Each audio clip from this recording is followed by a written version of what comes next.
get radical with 30 seconds. Come on, dance on the devil's head. Come on, come on. Come on. Y'all ain't radical enough over here. Balcony, I can't feel ya. Pull your feet, everybody, let's go. I see you back there, balcony, y'all gotta come on. Hey, come on.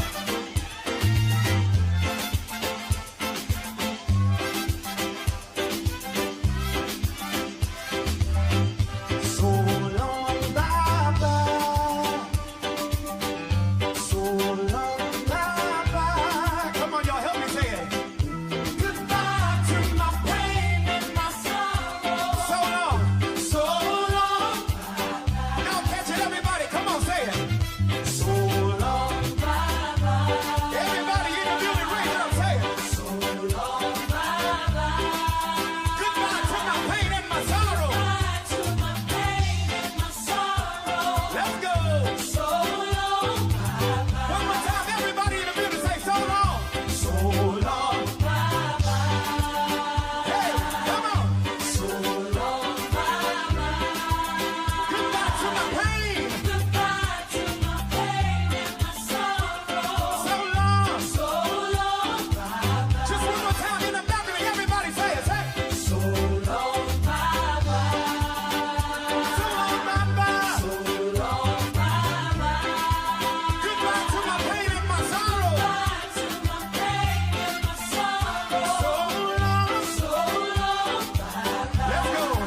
So long, hey, so long, yeah, so long, hey, so long, yeah, so long, yeah, so long, hey, so long, yeah, so long. Goodbye to my sorrow, hey, goodbye to my pain, y'all. Goodbye to my trouble, goodbye to my trouble. Goodbye, dear, you ain't welcome here. Goodbye, dear, you ain't welcome here. Hey, so long, yeah, so long, yeah, so long, hey, so long. Come on, say it, so long. I can hear you say, I can hear you say, I can hear you say. Goodbye to my trouble. Goodbye to my pain, y'all. Goodbye, y'all. Everybody raise it up. You are the God of miracles, say it. You are the God of miracles. You are the God of wonders. You are the God of wonders. You are the God of powerful. You are the God of power. I believe, say it. I believe. Say it, say I believe. I believe, say it. Say it, y'all.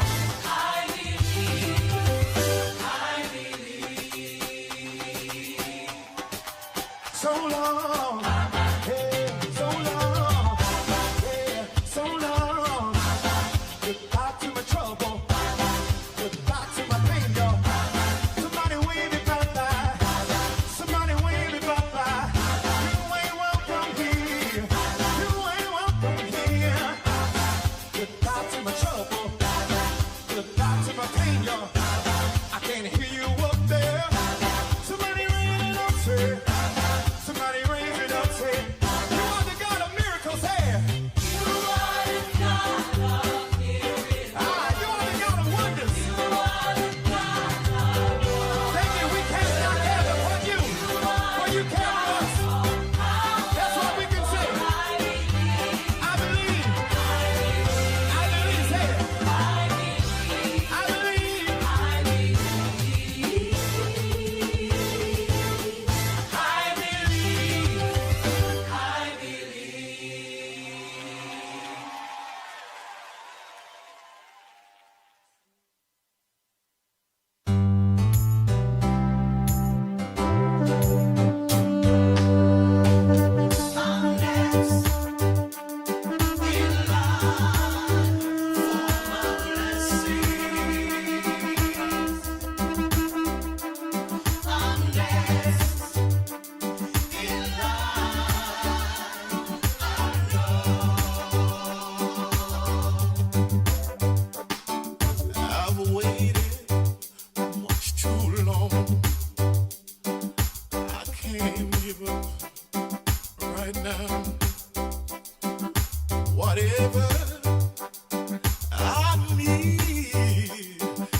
The Ground Report with Mickie K, Andy Williams, and Lennox Smith. Bang, bang, bang, bang, bang, bang, bang, bang, bang.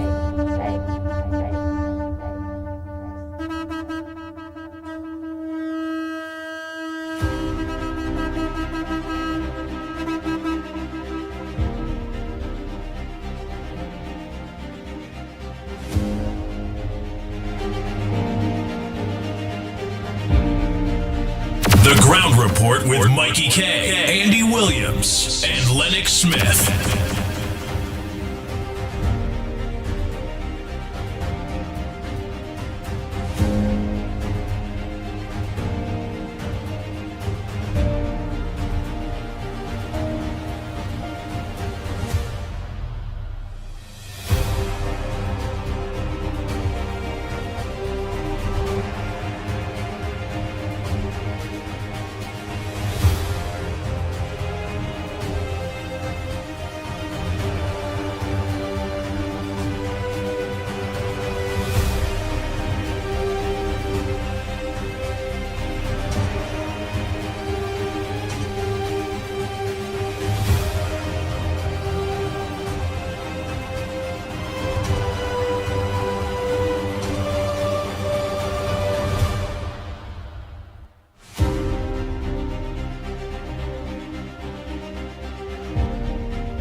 Bang, bang, bang, bang, bang, bang, bang, bang, bang.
To bring balance to the housing market, We are formalizing the rental sector, establishing a clear, accountable system which protects both landlords and tenants and strengthens the integrity of the property market. Let me speak to you a bit about that measure, because some people are already misleading you and spinning it and contorting, if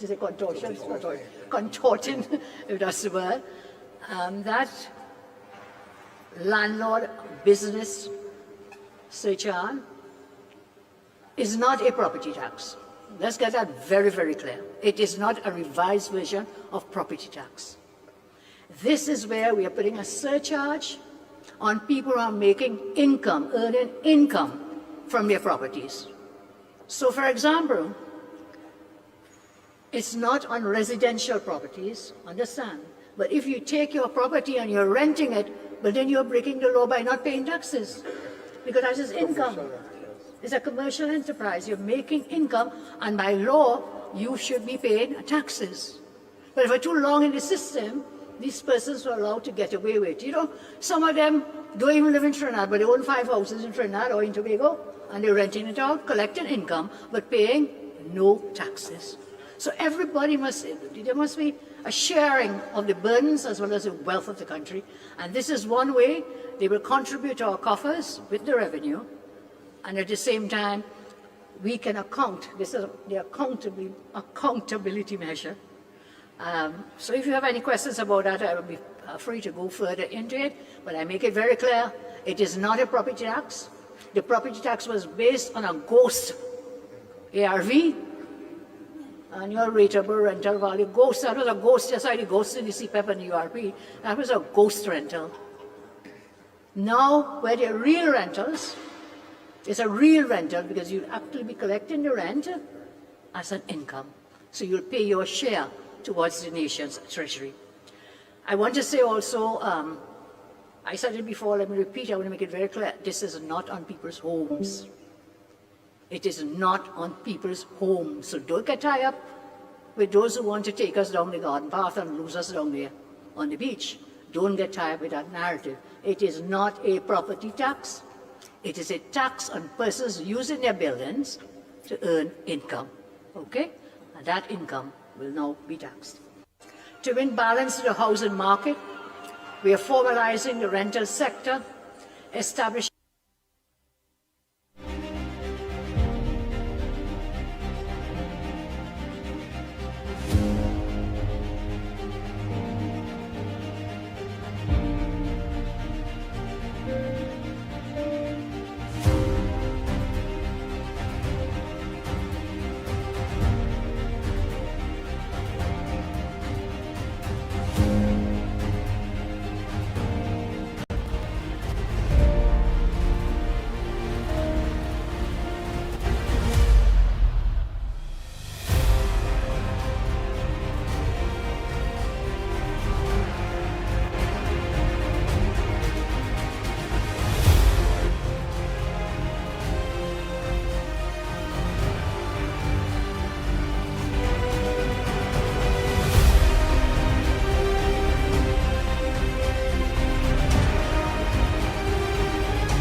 The Ground Report with Mickie K, Andy Williams, and Lennox Smith.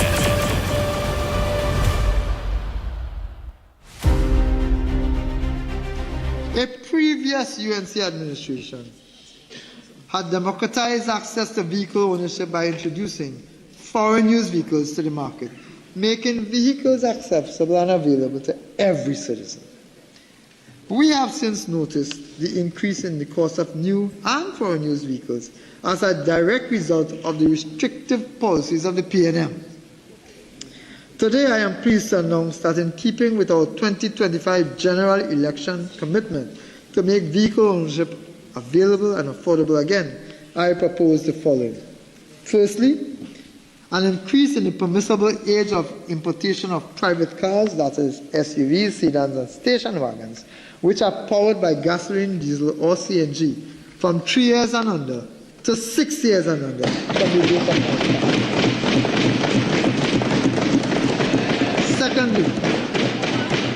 Secondly, an increase in the permissible age of importation of light commercial vehicles, that is pickups and panel vans, from 7 years and under to 10 years and under from the date of launch. This measure will take effect from January 1st, 2026. Mr. Speaker, when the UNC wins, every citizen. A previous UNC administration had democratized access to vehicle ownership by introducing foreign use vehicles to the market, making vehicles accessible and available to every citizen. We have since noticed the increase in the cost of new and foreign use vehicles as a direct result of the restricted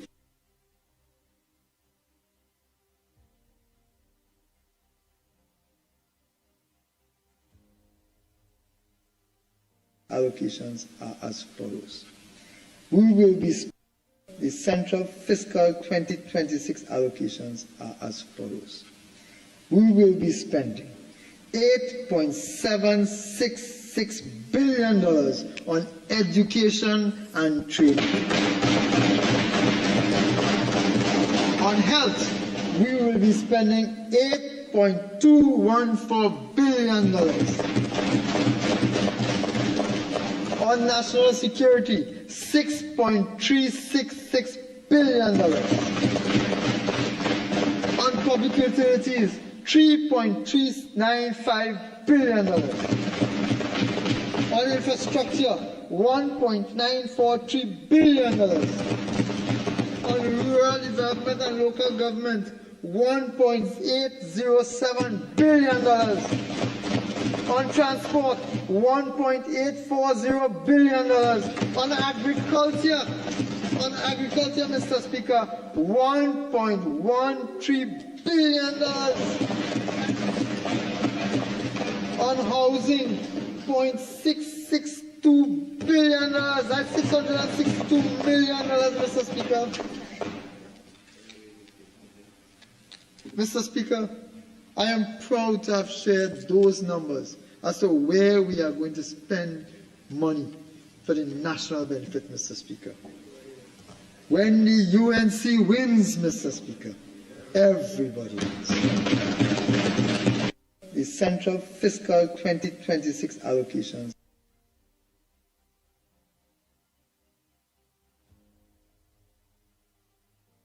Very briefly.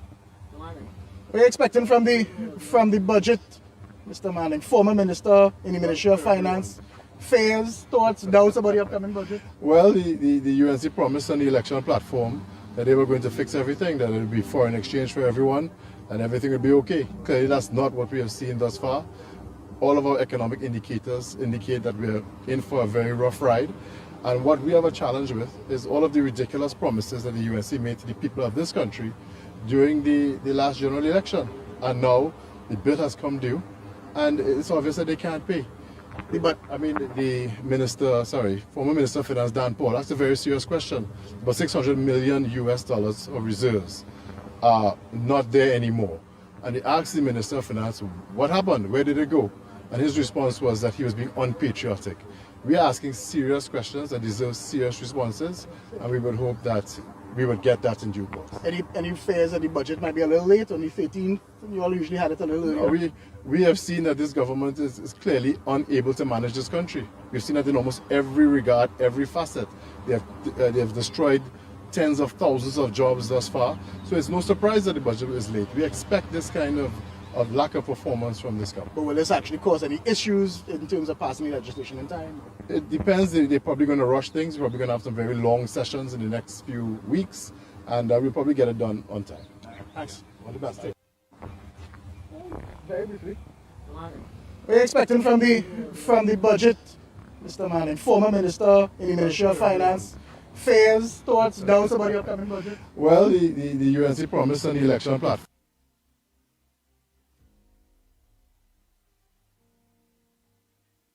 What is full-time job ideal, day-to-day maintain? Honorable Prime Minister, I was blessed, I believe, on Saturday, Friday night, after Parliament, where we were exposed to a presentation of what is to be rolled out in terms of employment creation, when the Honorable Prime Minister presents a plan to roll out job creation in this country, we will see a transformation of employment opportunities. We'll see opportunities in places they never had before.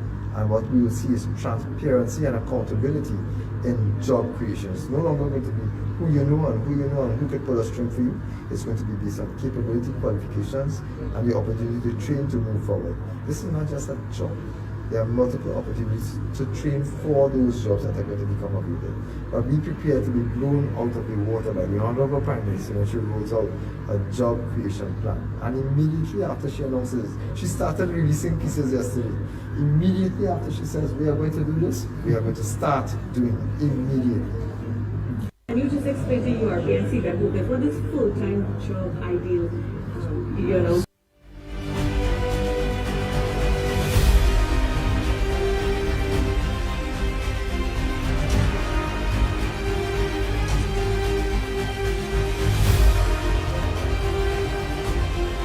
Of scenarios, not just in terms of selecting the price of oil and gas that we are going to be using, but in terms of what effects will happen, whether we get or we don't get. If the price is high and if the price is low. So yes, there are various scenarios that have been played out, including the possibility that the price of oil drops significantly lower than it currently is based on our assessment.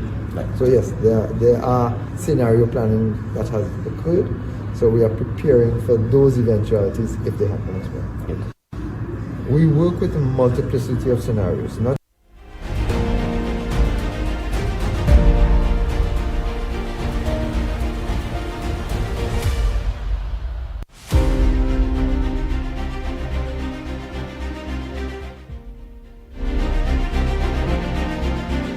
So just by way of some opening comments, the opposition is of the view that this budget is fake and fraudulent.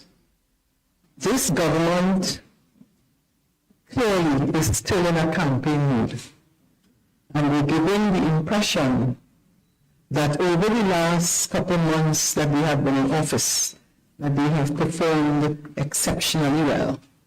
Not given credit at all to the policies, programs of the People's National Movement, which clearly they continued in many cases. If I could give a simple example, in talking about vehicles for the fire services and the breathing apparatus, those allocations were all made during the term of office of the People's National Movement.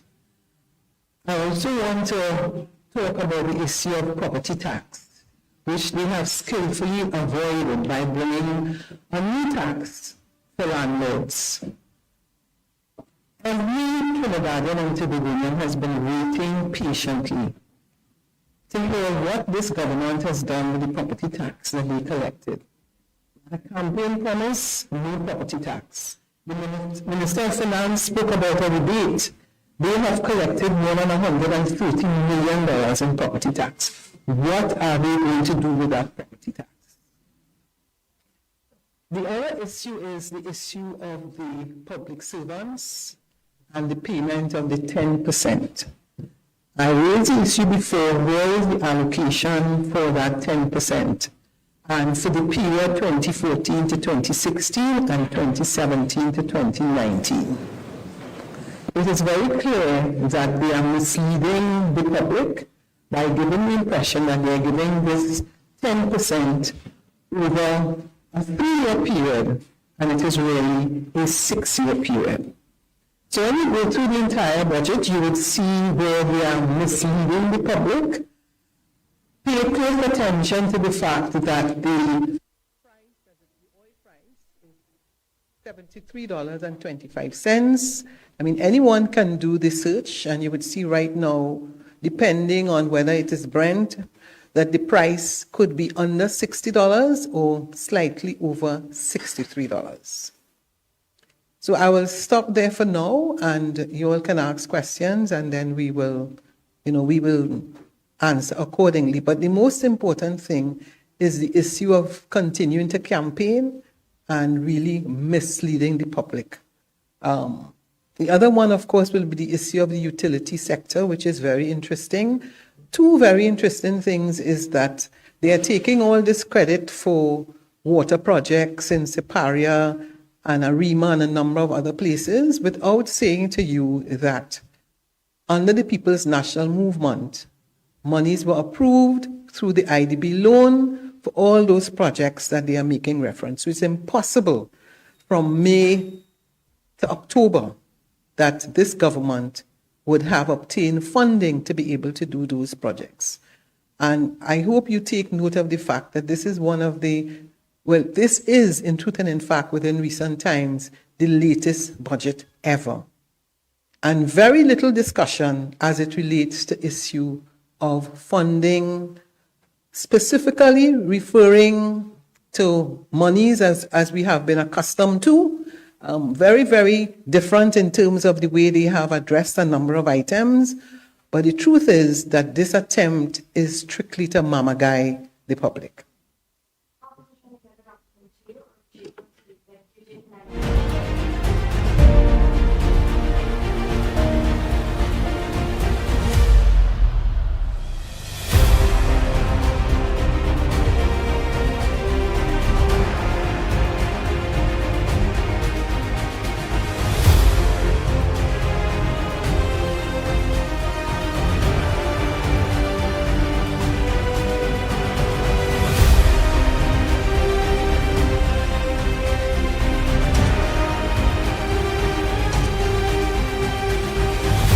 The Ground Report with Mickie K, Andy Williams, and Lennox Smith.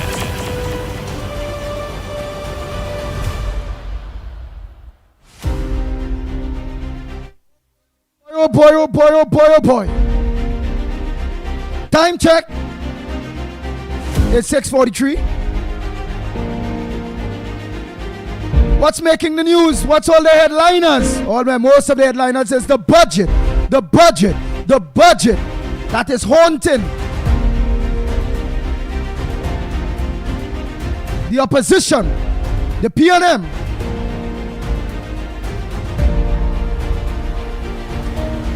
Till I am absolutely, totally vexed with the Finance Minister, the Honorable Dave Tanku, for not allocating money within the same budget. Because God is good and we don't want people to drop down. We don't want people to get sick. We don't want bad things. We don't wish bad on nobody. For counseling, therapy, whatever health issues that the opposition 13 or the opposition independent so-called them will need in order to guide themselves through the upcoming budget debates and the budget on the whole, where most people are present, including the public sector, they are 10%. Drivers, with their dollar off on super a liter.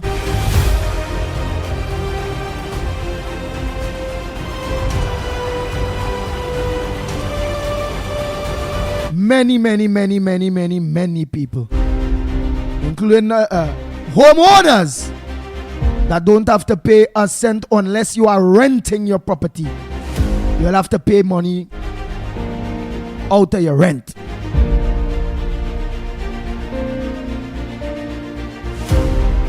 Next good thing is commercial properties. Pay the money, including electricity. All they making millions of dollars. All is putting up all their markers. And yet still, the government ain't getting nothing out of that really. Time for the rich. Not to get richer, but to be stable. Still make all their money. But pay towards the upbringing of Trinidad and Tobago through taxes. Bang, bang, bang, bang, bang, bang. A total difference to the PNM and the former Prime Minister Dr. Keith Rowley, which he say make the rich richer in order to create opportunities for the poor. They make them richer, and the rich never create the opportunities for the poor. They ride us, they take advantages of, they even kill some of us. Bang, bang, bang, bang, bang, bang, bang, bang. By joining with the government and saying, if you don't take that injection, you can't come to their work. The government encouraged them in genocide, murder. Bang, bang, bang, bang, bang, bang, bang, bang. The Ground Report with Mickie K, Andy Williams, and Lennox Smith. That's what that former government did to this country. Commit murder and encourage the private sector in that genocide. I believe that people are supposed to be held accountable for breaking that country, the constitutional rights of people, by in a subtle way forcing people to take injections because they have no choice. Either your bills, either your family, either your job. Because without your job, your whole life go crash. You're watching your children, you're watching your wife, you're watching your home, you're watching your mortgage, you're watching food, you're watching bills to pay. So here it is. Don't take an injection. We ain't gonna do you nothing. But you can't pay none of those bills. And you will lose your work. Your family will deteriorate to vagrant status. But if you take the injection, although you don't want to, you can continue working and paying your bills. Some people in live to continue to see about their family. Some people still end up out of a work because they're sick after taking those injections. The Ground Report with Mickie K, Andy Williams, and Lennox Smith.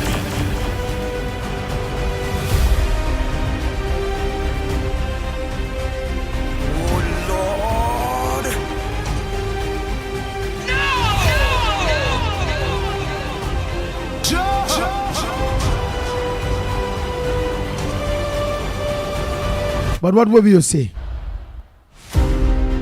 What people at some of those headliners?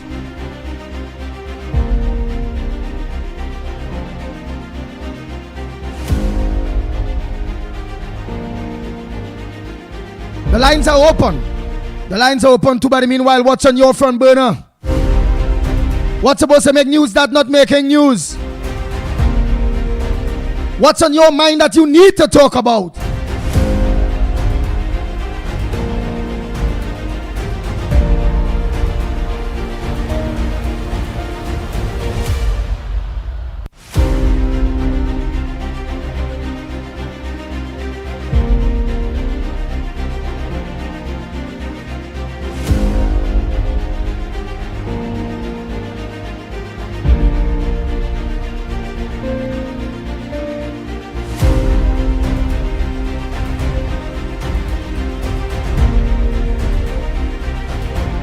What is called commitment. I'm not 100.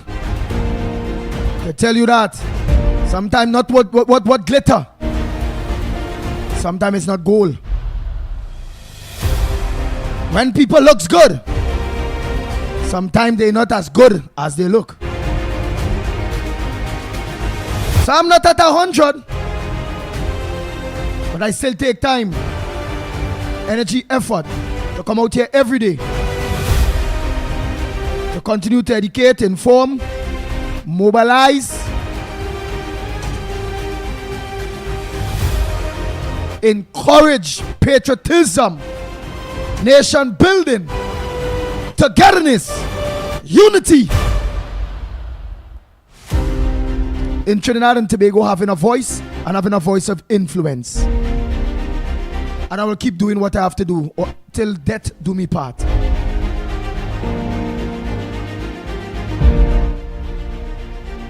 So let's go to the lines. You all could go ahead and make your calls while I'll organize to and look for some of those headliners. 21% papers. Let's see what they're up to again.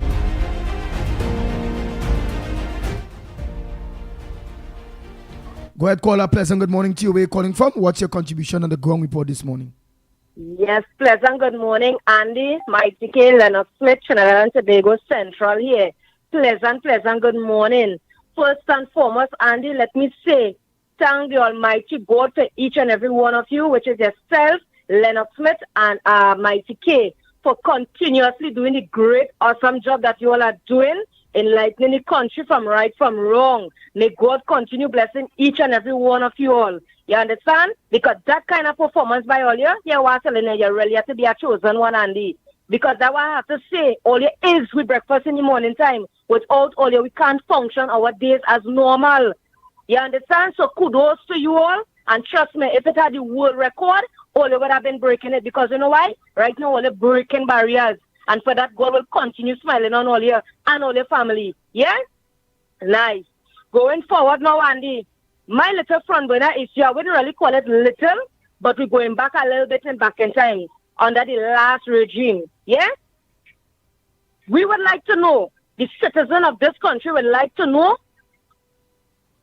and we would like to see the people and them who, you take the word out my mouth, Andy, this morning, who was responsible for the people and them who has been forced to take this vaccination, this deadly, poisonous virus going into your system. Because a lot of people didn't take it, and trust me, they bypassed COVID, they bypassed this, they bypassed that. They didn't have to take no vaccination to fight nothing. You hear what I'm saying? That was a virus put into humans' bodies. You hear? It have a lot of people that I know of, Andy, Trinidad and Tobago. Here was telling only I know them personally, and plus I have family members who took that too. They were forced to take it. The only thing wasn't running on their eyes, blood, tears, because they couldn't fight it no more. But according to what you just said, Andy, you was 100% right. When you look at your mortgage, you look at your kids, you look at yourself, you look at the bills in the whole. Without a job, you cannot survive unless if you're doing wrong things, right? And correct. When they look, You're so correct. Go ahead. yeah, when you look at that, you say, Lord, if I have to sacrifice my life for my family's sake, I will do it. Because without me, I know they cannot function. I'm the breadwinner. You have to put it like that. Because the working class out there had to do it like that. You understand? The bread and butter is a serious thing to them. You see, I don't care who in power, not really care who in power. I don't care who left politics in the last cold-hearted, dirty-minded, piping-sprung-in, dead PNM government. We want them to still feel the full brunt of the law. Trinidad and Tobago, listen to me carefully what I'm saying this morning, eh? You see these 4 vipers, these 4 demonic human beings in human form. We're talking about Rowley. We're talking about Stuart Young. We're talking about D.L. Singh. We're talking about Parishram. You see these 4 demonic, human-looking people and them, they were telling all you this morning, Trinidad and Tobago. We would like to know what is the outcome of these 4 individuals together with the set of dunce-headed, empty-headed, rest members in their cabinet. Other things will come up with them in the due course. You understand? That meaning the Alwari, and we want to know what's going on with the underage children on that. We want to know other issues concerning them, but we're dealing with this issue here right now. We don't want nobody run away in no sunset and feel here what's going on. That is the end of Solomon gun. They don't work so. You do the crime, you have to pay the time, the full brunt of the law. We don't care if you're in the country, you're out of the country, we're coming for you. Because at the ending of the day, there was only forced the country, which is Trinidad and Tobago, to take a vaccination they didn't want to do. And if we could go back in time, Trinidad and Tobago, and look at when Rowley was taking this vaccination, I tell you the kind of comments come up on that, people already know that was a trick and trade. That wasn't no vaccination he take. You ever see somebody taking a vaccination and putting their finger by the needle? Or they will move the hand away from the white area and put the needle where they have to put it with one hand and joke that liquid into the system. Understand what I'm saying, Trinidad and Tobago? I don't know how some of us look at things, but here what I'm telling you, we people use it as a magnifying glass to look at things. We might not be perfect, but we will be seeing the smallest error to the biggest error because you have ICC and SAA. And when they went on the TV and they was doing that, Andy, and Trinidad and Tobago, all they could see clearly people said that was no vaccination them take. They want to make the population feel like they're taking it and nothing wrong with them. You telling me, and I could remember, they said Rowley get COVID 10 times. Just as he said, we raised the gas 10 times. Only remember that Trinidad and Tobago? Well, right, he got COVID 10 times, and he was the only human being survived it. The deadliest virus pass in history. That man. So will you make out of iron then? Your inside make out of iron because everything was rejected and they run from you. The virus run from he. Right? And your whole cabinet otherwise. Yeah? They don't want to say it. It is alleged one of the colleagues who have gotten it passed away by it. They hide it up and they cover it. But God don't sleep. As we just say, they wear pajamas, but you don't sleep. So we as a citizen in this country, which is Trinidad and Tobago, would like to know what's going to be the outcome of them poor demonic looking human concerning about that. I hear Parishram get some biggest award and all of that to see. And you know to yourself, you taking whatever bribes for money that's done by. Money that's done by the reputation will stain on your hands. You understand? So Andy has understand that is the time about them. So we're asking people to please, the authorities now, we present government, to please look into that. For we're looking forward to get to see these people and them get hold accountable for these people and them life over laws. Yeah? So let me rock up here now. People with one people, one nation, one love. I love how Andy said, unity is the code. And we're rolling with that. And we want performance by the present government. Kudos to them. And they done everybody will get a piece of the cake. Yeah? So look to and listen, Andy, and it's that.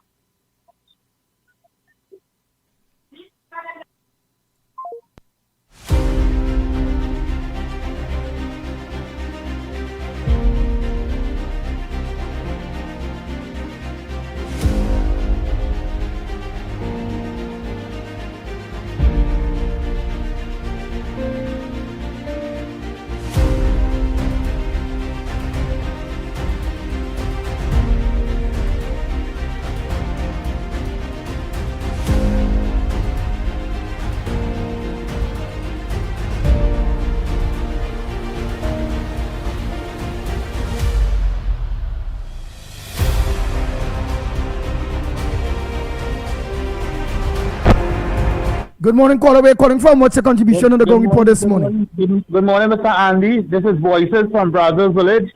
I just want to... Voices from Brazil Village, call back. You get cut. I know where your phone cut. Go ahead, Voices from Brazil Village, call back. Oh boy.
The Ground Report with Mickie K, Andy Williams, and Lennox Smith.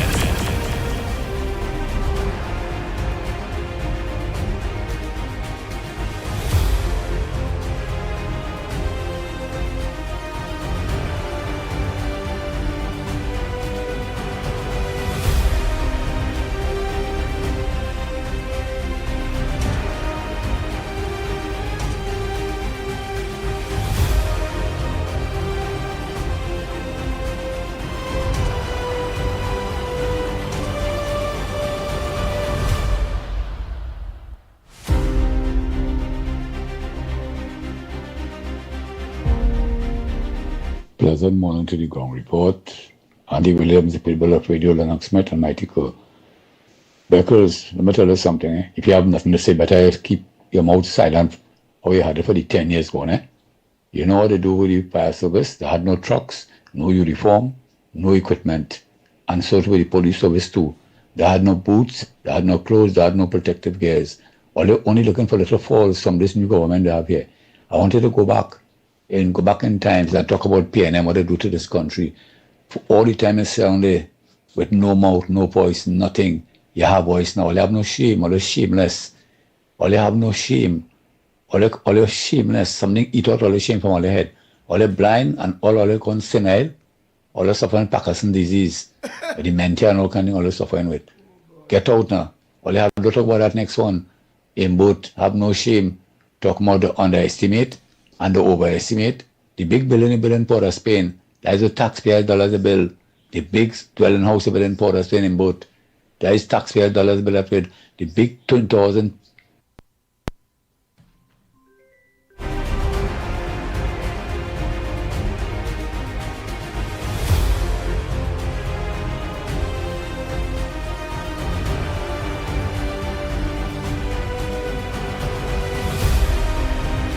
In Edinburgh, 500.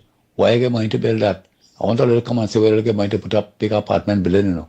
All you have no shame. All you feel the treasury belong to all you. All you feel the treasury is all your own. All you feel the treasury and Trinidad belong to all you own. You have no shame to make appearance and give speech. You from Arima. You false opposition leader. Yes, you're already trying to overtake you again. All you have no shame. Listen to all you like the dead people talking from the grave. All you come like dead people talking from under the grave. Go in the cemetery and find a place all in. Go and look for all this spot, all the dead and gone through. Waste that time with all you. All you. Morning to the ground report again. I want this new government to lock up from Rowley, go right down, as alleged, right down to the last one who. I'll finish that voice note right after this call. Go ahead, I'm just trying to mix in between. Go ahead. Caller morning. Where you calling from? What's your contribution on the ground report this morning? Yeah, good morning, Mr. Andy. This is Voices from Brazil. Brazil Village Voices. Go ahead, Voices. Right, I'm an activist for the area and so on. Right, on that, the PNM for the past 10 years, we have been banding our belly and going through this nonsense for so many years under the PNM. Look at, we barely band till it going in, we stomach. You understand? So now with this budget now, we get something, we got a little ease, I should say, a small little ease. Look at, we get gas price reduced by $1. You know, that's a start now, boy, you understand? And some people still complaining about this. What the PNM give we? The PNM never give us nothing. And then now we have a penny cool. You understand? Or a penny fool, I should say, coming to blab him out and talk a certain nonsense. Mr. Andy, time will tell. I want to tell our Prime Minister, thank you for the little support that she giving the people now, and we get a little ease. You know? Love in the house, man. Big up the whole of Trinidad and Tobago and Brazil people.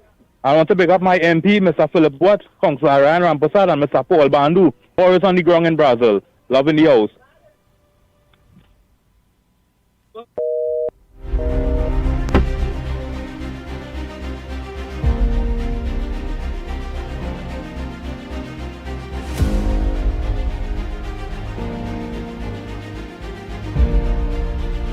Bang, bang, bang, bang, bang, bang, bang, bang, bang.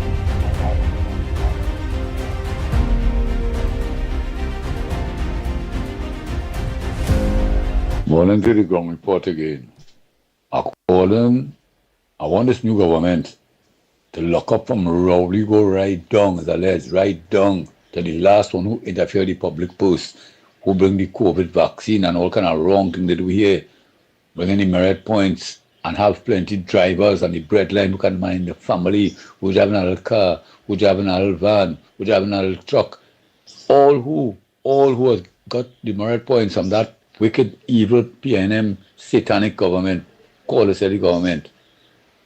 I want all of them to turn their backs on PNM and study what the horrors and the troubles they pass through. Cannot mind the family. 6 months they take away their permit for that. They pay $5,000 and then have to go through a crash course. All kind of wickedness. Want to bring property tax. Have people line up and paying. Old people frightened. The Lord. They lost a little property. They had to borrow money and scramble up a little money up in the bank to go and property tax. Wicked property tax. Eh? I want to charge you and everybody want to put tax and take away the pensioners' money. I want from Rowley go right down to get lock up, go investigation and lock up all of them for independent public posts. They have to make a jail because if it was the UNC they do that, all of Rowley had them in jail because Rowley tried to lock up Kamala already, make them go and search Kamala and take all the computers and carry it in court and they could go back and see for themselves what Rowley do. Them evil. They have no shame to making an appearance and trying to go and make calling media conference. Have no shame. They're trying to break themselves. Eh? PNM no, UNC no come in power. Because tongue in the woman every time she do something, you go and make big speech. Eh? All they have no shame. All they go on tour from this land culture and they be gonna get out and lose all themselves forever. Go and all they go and hire some helicopter and drop all some jungle. Nobody can find all they now. Go and lose all themselves in the forest. Get out. We don't want all they again. Go on. All there's a curse from America and go right down to this country. It's alleged.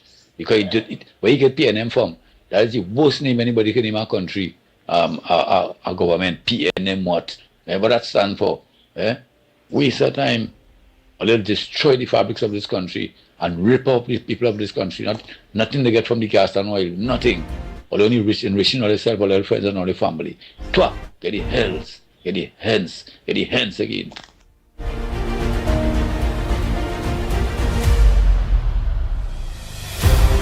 Bang, bang, bang, bang, bang, bang, bang, bang. The Ground Report with Mickie K, Andy Williams, and Lennox Smith. Good morning, caller. Where are you calling from? What's your contribution on the Ground Report this morning? Good morning, Andy. Good morning to all the supporters. Diwali greetings to everybody. Andy, Rowley, cook. Thank God to Masha Walker. He has to pay Masha Walker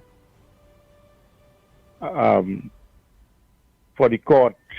Time she spent in court, and he has to give all the non-disclosure about how much money he spent to whichever one of the lawyers and them on the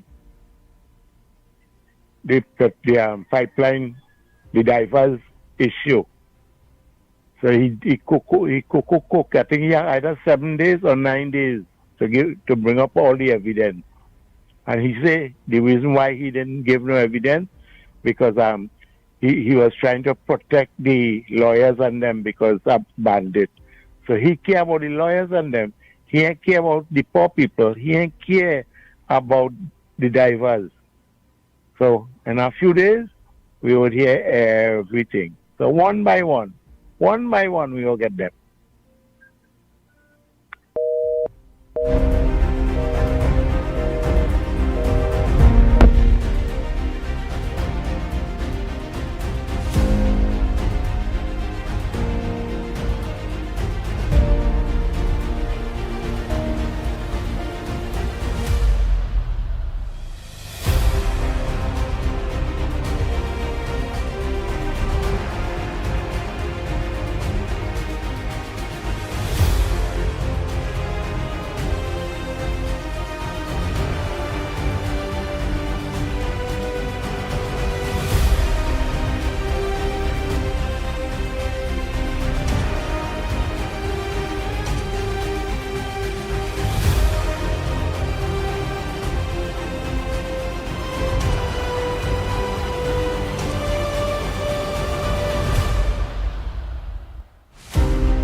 Go ahead, caller. Pleasant good morning to you. Where are you calling from? What's your contribution on the Ground Report this morning?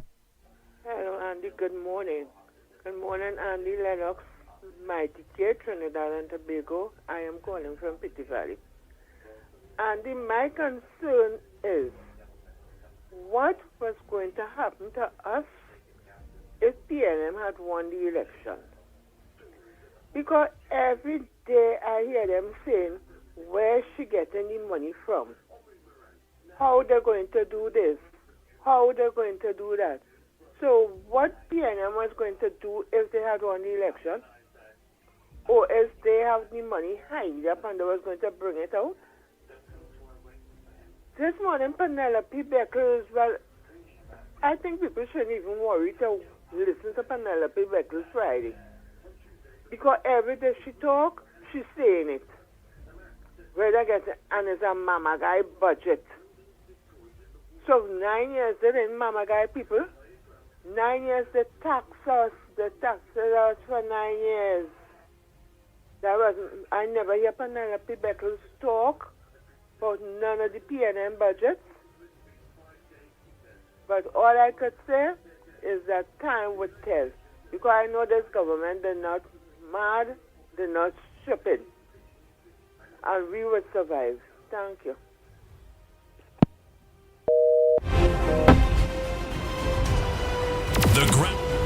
The Ground Report with Mickie K, Andy Williams, and Lennox Smith.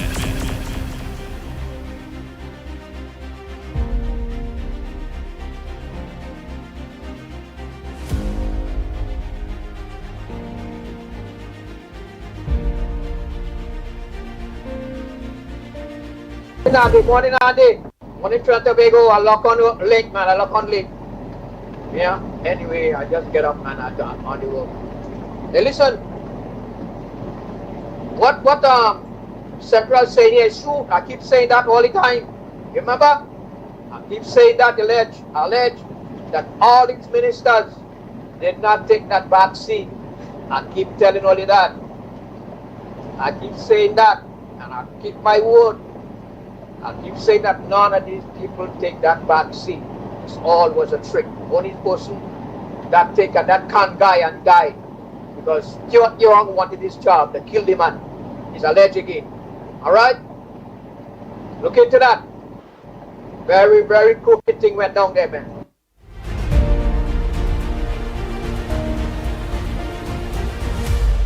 The Ground Report with Mickie K, Andy Williams, and Lennox Smith.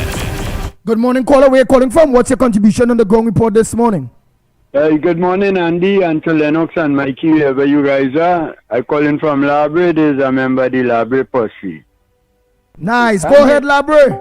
Yeah, man. I want to talk to Brian Manning this morning because I listening to Brian Manning on a post-budget interview there and talking about what I know, what anybody with a modicum of common sense will know is a different form of PAYE tax, like you pay as you earn tax. If you have a dwelling house and you rent it out to a man to run a parlor in it, you would be earning from that. Hello? We are listening. Go ahead. Yeah. You would be earning from your dwelling house. So it no longer would be a dwelling house. It would be a commercial thing. So that could not be property tax. What the Minister of Finance was saying is that once you're earning, you pay. That is a form of PAYE. You pay as you earn. Brian Manning, I don't know where them fellas and them, the father must buy the papers for them or something to say they qualify. You sit down there and watching big people and telling them, hey, it's another form of property tax, they change the name. If you listen to what the Minister of Finance was saying is that once you are earning from any entity, we are going to tax you. And that comes down to PAYE, pay as you earn. That could not be property tax. No how. So Brian, with your little fat, stupid big head, think when you're talking. You're talking to big people. Oh God, where say? With the big fat, where say? Big head, he fat with a big head too. And that big head is just to keep his ears apart. It's not, he don't think with that head. You know? Come on, man, Brian, all you fool people long enough and stop trying to fool people again. You, Alwari, Penny, August, Penny are sorry for you. You don't make sense, so hush.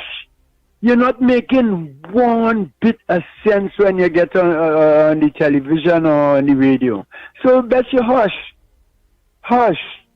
You're not making sense. And thank you, Miss Prime Minister, Madam Prime Minister. I thank you, and you start off on a good foot, and I hope you continue along that line. You and your party. Thank you, Mr. Tanku.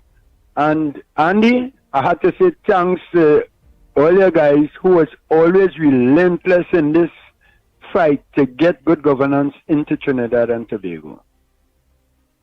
All right. Thank you so much, my brother. You bring a laugh to my face, boy. Oh, God, oh, God. Oh, God. Labre. Yeah, Labre, boy, Labre. The original Labre pussy, man. Let me say a pleasant good morning to all the beautiful people down Labre, down there, Point 14, down there. Oh, boy, good morning to each and every one of you, man. All right, bro. All right, Labre.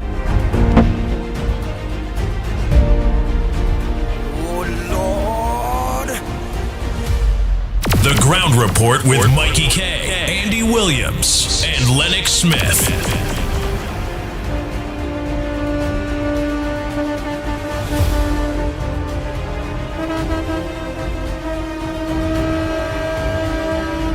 Hey, Andy, good morning. Blessings to Lennox and Mickie. Good morning, this Pastor was really John. A budget with a lot of foresight and planning by a government that really, really loves this country and is patriotic. When we see what's happening for education, when you see education could get the biggest chunk, you know that the Prime Minister and the government is focused on the future. You see, the thing about leadership is that a bad government seeks to win the next election. A good government seeks to win the next generation. And the UNC is about the next generation. I'm glad what happened, the NIS and stuff, because PNM was going to bring NIS to 65. They were immediately going to raise the retirement age. And this government said, you know what, periodically. So it may take 10 years, you know, to do what PNM wanted to do in 1 year. So at least people could still get up to 2028, who would turn 60 would still get 100% of the NIS at that point in time. I mean, the opening of the UV campus in Debe, the renaming and the recommissioning of the Couva Children's Hospital that the PNM put their dirty hands on, the completion of the highway to Maya Road, roads to Toko, and the highway to Point 14. Come on, this country is on the brink of economic blessings. I had a vision with the oil refinery working back again, the ties we're going to have with Guyana, US, and Venezuela. It takes a government with faith. You see, people don't know Imbut and they could bad talk everything. And in fact, I think Penelope Beckers was classless because she'll have her chance to respond to the budget, I think, on Friday in Parliament.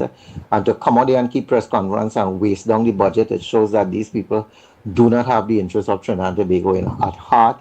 They had 10 years to fix it, and rather than fix this country, they made this country worse than they met it, 100 times worse than they met it, and messed up. And people, I'm looking at it, and I'm seeing the PNM trolls with their negative things. And you know what? Because of their hatred and bad mind and stuff, I hope that they are left out and just watch people eat the good of this land and be left out. Things are going at a pace in this country. Guyana has passed us. Guyana is not the New York of the Caribbean. Guyana is the Dubai of the Caribbean right now. Things are happening at a rapid pace. I visit Guyana and I keep in touch with people there and I know what's going on, social media and everything. And Trinidad, I mean, we are there right alongside with Guyana. And we are more developed than Guyana actually. And we're gonna be restored to being the leaders of this Caribbean region. And whether some of the countries like it or not, whether CARICOM like it or not, Trinidad and Tobago is poised for great things. And I'm glad to be alive and to be a citizen of this land. This budget reinvigorated us, and this budget probably brought back a sense of national pride, you know, to people who would have been losing their way and stuff. And as I said, it's a budget with a lot of foresight. And if you would take your time and understand what the Minister of Finance was saying and whatnot, it's not just a bread and butter budget, and it's not this kind of peacock budget and whatnot like the PNM, although he took some jabs at them, but they deserve that.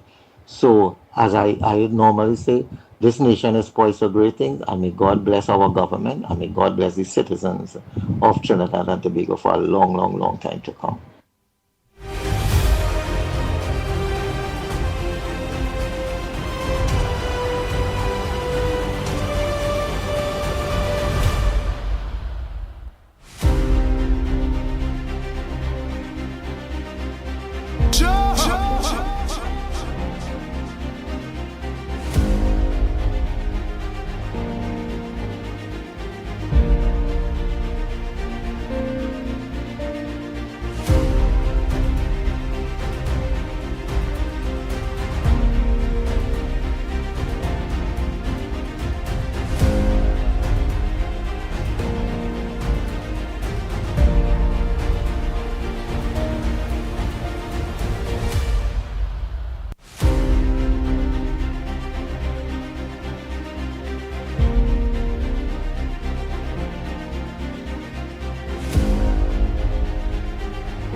The Ground Report with Mikey K, Andy Williams, and Lennox Smith. Good morning. Morning to everybody in Ground Report. Andy, that man said thank God for Marsha Walker. What planet he fall off from, boy? It's only because she's a damn good lawyer. Eh? And around Logan. Look, man, look. Anyway, what I want to say is, all the people look out for comic relief on Friday. When we PNM opposition, or they're going to have a good comic relief. Watch out for them. They don't know where to go. They don't know where to stand up their head and their foot because this budget hit them for 6, right? We have our government, they've been at even 6 months, and we get what I call a street bread budget. Because you know starting, wait till next year goes for life. So people satisfied, we are all happy about it. We just have to take our time and sit down and wait and have patience. We will get everything because our government, when she says something, our Prime Minister, she will stick her word. It's not pen.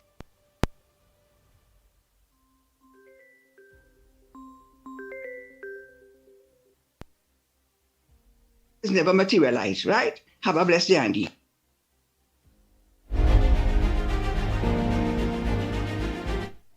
Morning, Andy.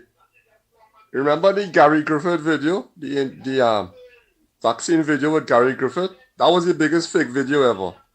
The woman wiped with the alcohol about 6 inches from where she actually do the injection. That looks so fake. We all know it's a fake video. The one with Gary Griffith.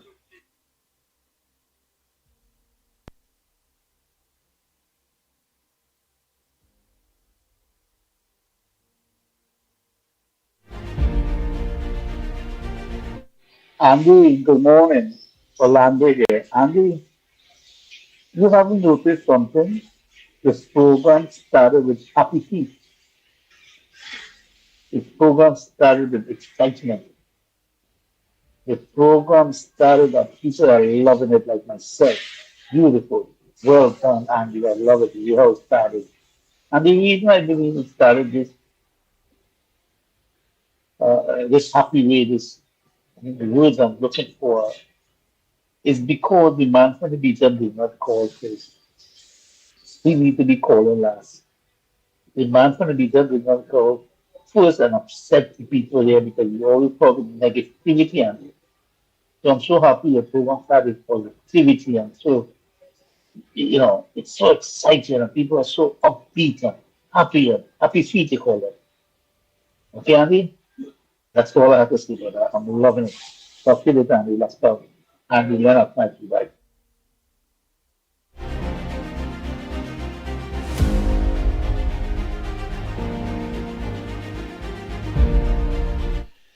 Good morning, Andy. Good morning, Lennox. Good morning, Mikey. Good morning, Trinidad and Tobago. Good morning to everybody who's on the live.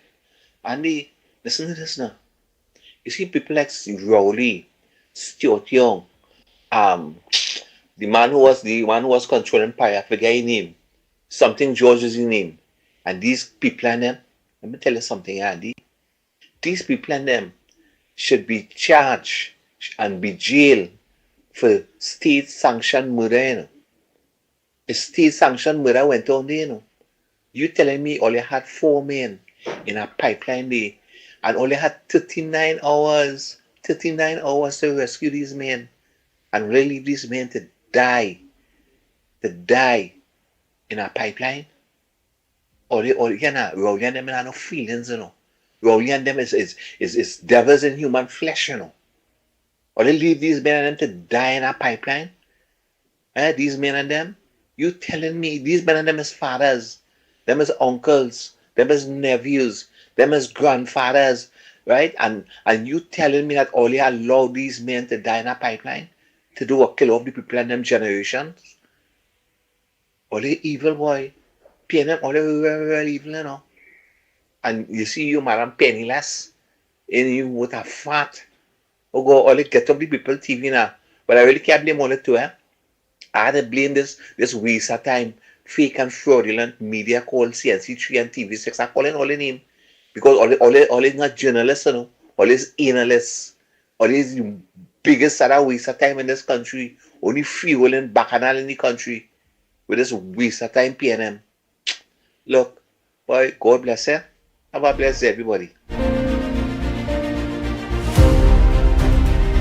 The Ground Report with Mikey K, Andy Williams, and Lennox Smith. Andy, good morning to you, Lennox, Mikey, Newbie, and to everybody out there. P.T. Valley, you all right? Penny is a failure. She is a big failure, a weak belly failure. So she had to try to come and say something now.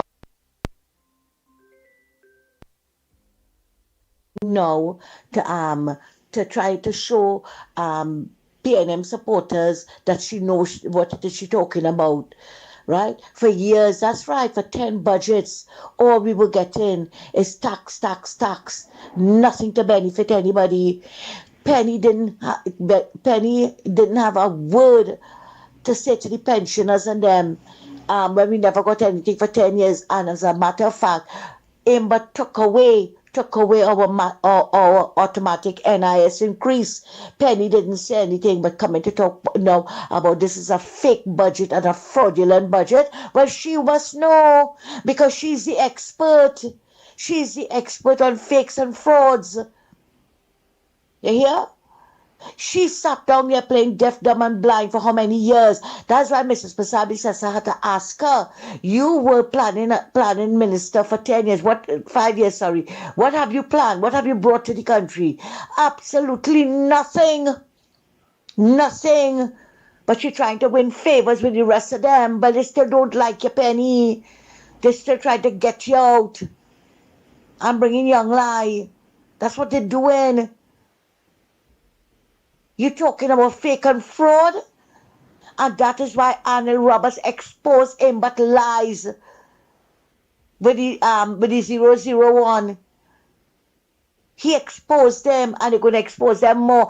Maxine Richards, jump up now. What nonsense they're talking about that it didn't have VAT on vegetables or whatever. But why didn't we feel it in our pockets? Why? I don't know what she's talking about. Why she don't go and make some mass and shut him out and sit down in a corner? You're coming to put out a list about items, vegetables and things that were removed. How many people felt it in their pockets? Nobody. PNM never did anything to benefit anybody in this country. Nothing. Look at how many years, Andy. Look at how many years Camille Robinson Regis boast about how many women. Mrs. Pasabi says is misogynistic. She don't have enough women in her cabinet. Look at how many women were in the PNM cabinet and nobody ever thought about the period project. Nobody, not one of them. You hear? And all they coming to talk about people. All they coming to talk about fraud and fake and fraud. Penny, you're the biggest. You're a fake because you sat down for 9 years and 7 months, 3,540 days, and you never one day lifted a finger to help the poor in this country. Not even when Donna Cox called them greedy, needy and greedy, and they were double dipping. When she took away their food cards and everything from the disabled people, you sat down there. And now you coming to talk? Woman, let me tell you something, You are just comic relief. Everybody's laughing at you.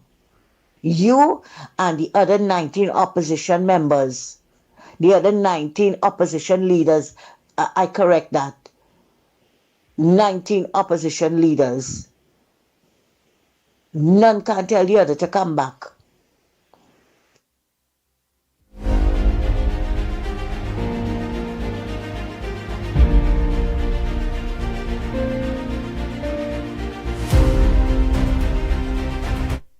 Andy, good morning again to you, Lennox, Mickie, Newbie, and to everybody out here. Well, yesterday I had a good laugh when I heard a caller talking about the bashing of the African woman. Imagine that. So it's okay not to don't bash African woman, but it's all right to bash the Indian. It's all right. But it's all right to bash the Indian woman. The same Indian woman always was bashing on the PNM radio station that get box that they lie and say get box ring contract. We wouldn't forget the bashing of Shanti Bodram. But how come we ain't hearing nothing about how much houses and things Foster Cummins have? Because that time you was with you were with the PNM, so you didn't have nothing to say about them. How come? But Andy, I had a good laugh too when Lennox raised it yesterday when he said that Imbert fall in his own trap, he fall in his own net with this new house tax. It's good for them. He and Faris and all of them, all you feel, all you could do, all you want and get away with it. No, all you have to pay now. All you have to pay, not only the poor man must pay, all you have to pay too. Thanks, Andy. Morning, everybody. Yeah, so I want to thank Ms. Central for bringing up that COVID-19 thing. It just seemed like the world has just dropped that like a hot potato. So much went wrong there, and it looks like nobody wants to even look at it. So whenever things go wrong in that manner, a watershed moment that the world wasn't ready for, didn't know how to handle it and so on and whatever. What you do so that should it happen again, you would have a response, a way of dealing with it, is you have a commission of inquiry. That is the real function of commissions of inquiry. Because the function of Parliament, one of the functions is oversight. What's going right, what's going wrong in the country, and how do we fix it? Do we need to create law around it? So a commission of inquiry would investigate exactly what went wrong and apply remedies where necessary, and create law when necessary, if necessary. Because so much went wrong. So much, everything from, so we are supposed to be a Western liberal democracy. Right? We are supposed to have human rights, the individual human right. We are a republic too. So the republic is each citizen. We are supposed to, that system is supposed to respect the free will of individual citizens, unless you break the law. Right? And that COVID-19 thing, it was a massive violation of it. Everything from you're forcing people to take experimental drugs, and experimental on two levels, because that was not a vaccine. That was a classification of drugs known as genetic modification, right? Where everyone who took that now is now genetically modified. That sort of drug is not generally certified around the world, right? That's experimental. And it's experimental on the level of mRNA technology delivering this thing that will modify you to create spike protein, apparently forever. The argument was, no, they will only do it for about 2 weeks and then it will stop. Nope, it's still going. And what that has done is created continuous, a chronic inflammatory state in your body, and now your own body is killing itself. They've created an autoimmune disease, right? And the violations are beyond that. So, for example, citizens of this country were disallowed from re-entering.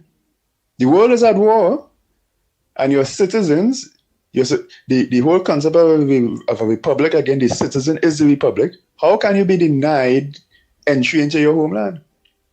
Find a way. You are the state. Each citizen is the state. Find a way to bring them in safe. while the Hilton was sitting housing the cricket, the World Cricket people, whatever I forget what they call them. Why didn't they use Hilton I made a suggestion here. Bring in, there's 800 and something rooms. Use those rooms to bring in quarantine people, quarantine Trinidadians who wanted to come home.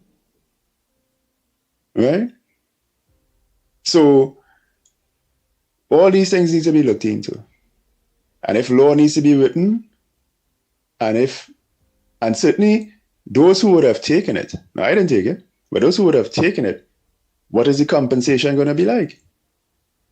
Right? That has to be discussed. Now, nobody's discussing it. Certain countries are, the UK, so on. Trinidad needs to discuss it. And the place to discuss that is Parliament, nowhere else. And next thing we have to discuss is this thing with the WHO, where in future, so they've created this treaty where any country that basically is a sign on to the United Nations, if another pandemic or global emergency, and that's a big broad spectrum, nobody really knows what they're talking about, were to happen again, the WHO will now have special powers, basically become the law, kind of like martial law, and any edict that they come out with basically will be law that all countries have to follow. So for those who would have resisted, like myself, and didn't take it, you'd be breaking the law, and they can then do you what they want to do you. Right? We are almost, I am like 99% sure, we are now signed on to that. And we need to discuss as a nation, do we want to be? Right? And again, the only place for that to happen is Parliament. So, Miss Central, bravo, good on you for bringing that up. And it needs to come back on the table. Definitely. Lennox Smith, a pleasant good morning to you. While we await your calls, the phone is back on while I was playing all those voices. Pleasant morning to you as well, my friend. Are you hearing me loud and clear? Loud and clear.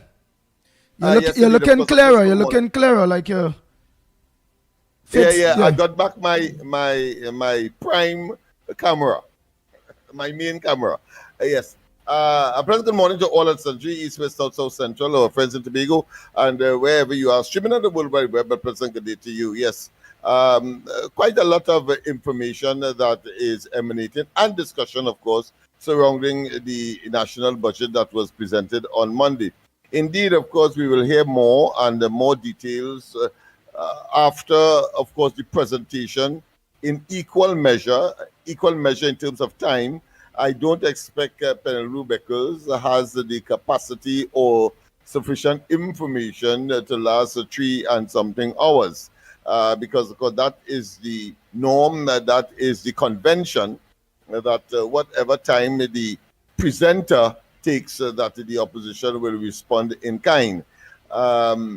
So I don't expect that length of time. I expect a sort of Panday-type theatrical performance. And then, of course, because you see, one of her main issue will be URP, CPEP, and the forestry rehabilitation program.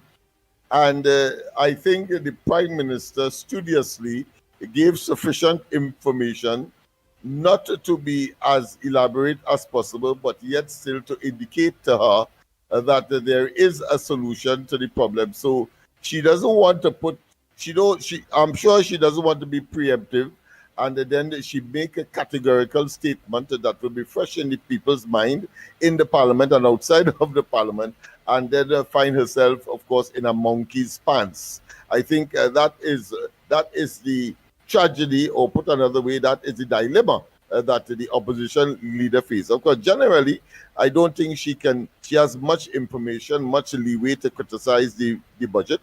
It has been balanced. It has been a very visionary and, of course, forward-thinking, and is nestled, of course, in the concept that the manifesto of the UNC has become, of course, the policy document, and not unique to this administration, because we have seen it in previous administrations, whether it's PNM or whether it be NAI, and whether it be any other entity that would have, of course, predated this particular administration, even in the Panday time. So So it's very interesting times ahead. Of course, I want to mention, I think for the first time on the program, those allocations that would have been, the budget would have been, of course, divided into, if you want to call it that, the major ones, of course, education and training, of course, receiving, and I'm just going to round it off to the 100 million. Well, of course, the billion, sorry. So around 8 billion, just over $8 billion, education and training. And then health, of course, 8 billion. National security, 6 billion, just above 6 billion. Public utilities, 3 billion, just above 3 billion. Infrastructure, of course, that would be works and other such infrastructural type initiative, and clearly part and parcel of the PSIP, what is called the Public Sector Investment Program, just above 1 billion. And then the rural development and the local government is just above 1 billion. Then we have, of course, transport, just above 1 billion. In fact, I'll mention the exact figure that I have here before me, 1.840 billion.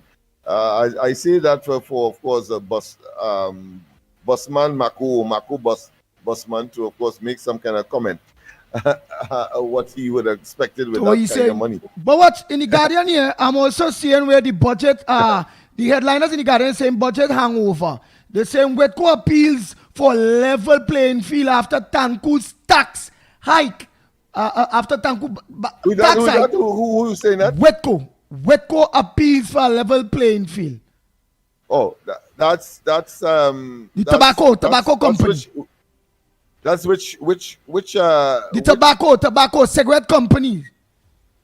Wetco, the Caribbean cigarette company. Oh, Wetco, right, okay, right, yeah. Right. Yeah. And, well, of course, bar owners to pass increase on the cost. They were harsh on syntax. Yeah. Yet syntax got some beaten. The syntax, they call it the syntax because it really brings further pressure, the product or the industry that these people are engaged in, whether it be alcoholic or whether it be tobacco and other such products.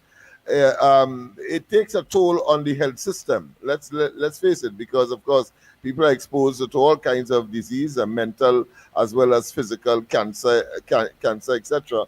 So it is normal for that industry to take the hit.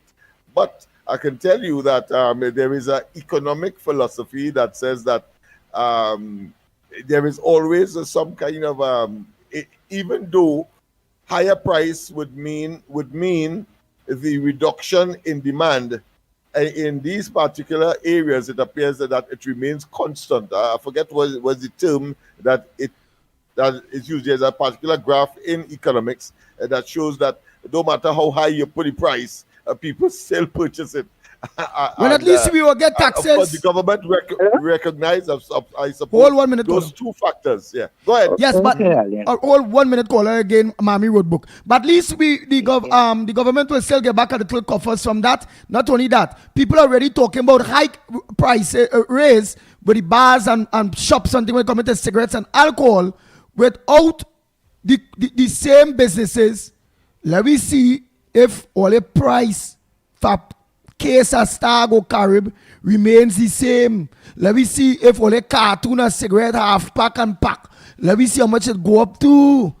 Or because you see, demand doesn't change, and exactly these companies know that. So you could put it, as I said, as high as you want. People with that kind of habit will continue, of course, to patronize or support that, even though they may complain, yes, at the beginning. What I am concerned about, however, is that the taxi drivers and the associations are responsible for commuting people to and fro, whether to jobs, recreation, or otherwise.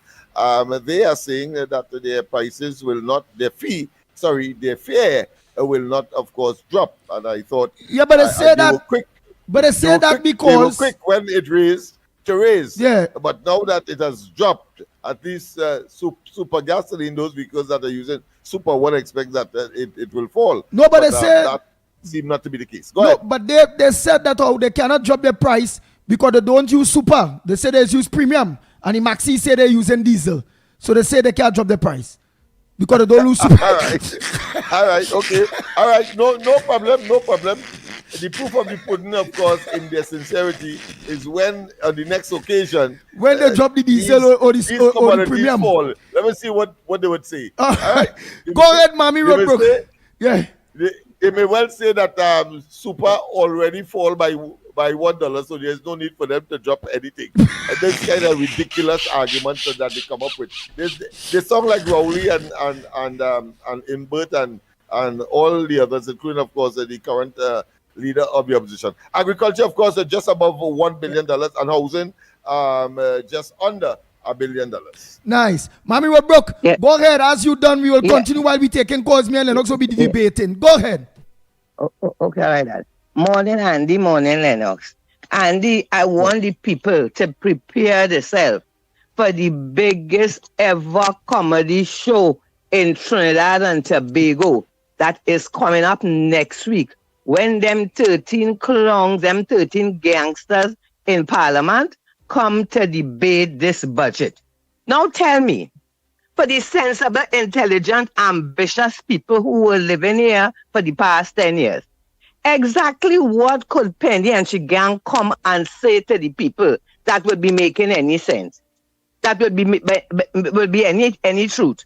We were here, we saw, we experienced how you mash up this country for 10 years, and now all you're coming with all your shameless self to criticize this budget? Here now, all you make a budget for what? For 9 years, and every budget was pressure.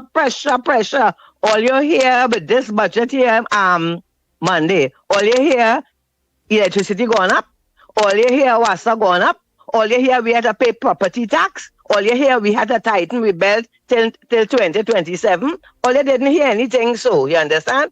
It is the first budget, you understand? The first budget, you understand? And they did, and they gave as much as was possible.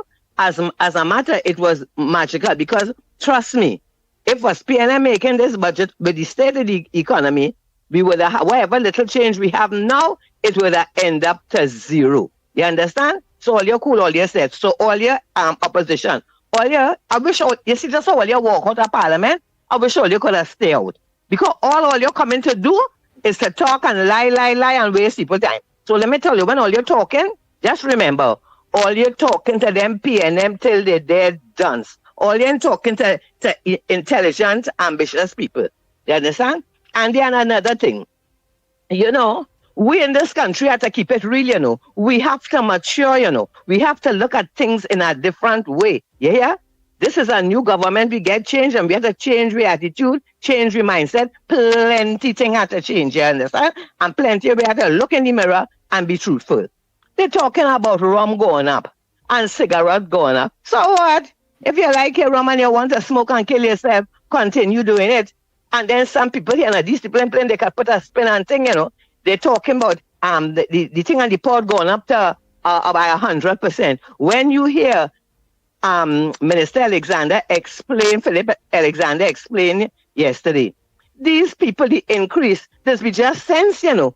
But there's one to be people to believe that thing going up so high and they have to pass it down to the public. But let me tell all you in this country, you see this thing, this going up and we passing it down to the public, all of that had to stop. You understand? Because these business people in this country, they're making millions and millions of dollars profit every year. When you see the end of the year and they're talking, who make 45 million, who make 100 million, and them banks are making $1 billion. Where all that profit does be going? The people don't get nothing, you hear? It's about time. All who are custom making 50 million profit, all you settle for 45 million, because all you run at a low. All you want more and more and more, and only taken from the poor. For the past 9 years, Rowley makes sure that you rich get richer. What we get? They take from we. So you see the ones now who the government put tax on the rental and tax on who had to put. All you should have been doing, all you get enough. All you should have been doing that a long time. You hear? All you start giving back to the country. All you want to make more and more and more profit and take more and more and more from the people, you understand? We, the people on the ground, we have no more to give. All you give back some millions. Give back some millions. You understand? It's only the government that used to make money, you know. The private sector make billions for the past year. And I want to talk about something, Andy. Andy, you see this disrespect, this injustice, the way that these people in authority want to treat workers, it has to stop. I'm talking this morning about Guardian Life Westmoreland. Andy, the people there, they are telling me there is a serious mold problem in the building. You understand? People, they have been complaining to management over and over and over and over, and they are doing nothing. This heartlessness, wickedness, disrespectfulness has to stop. And I know this government is going to put things in place for people who have these kind of problems, and they don't want to do anything because they're afraid of victimization. These people and these stop playing God, you understand? They know, they have computers. They know, the people said some people have suffering from sinus. Some people suffering from asthma. Some people have all kind of breathing problem. You understand? Mold just give people the continuous inhaling a mold just give people lung cancer. It is critical. But the ones in the high tower, they don't care. You're talking to them, and they are doing nothing about it. Yeah?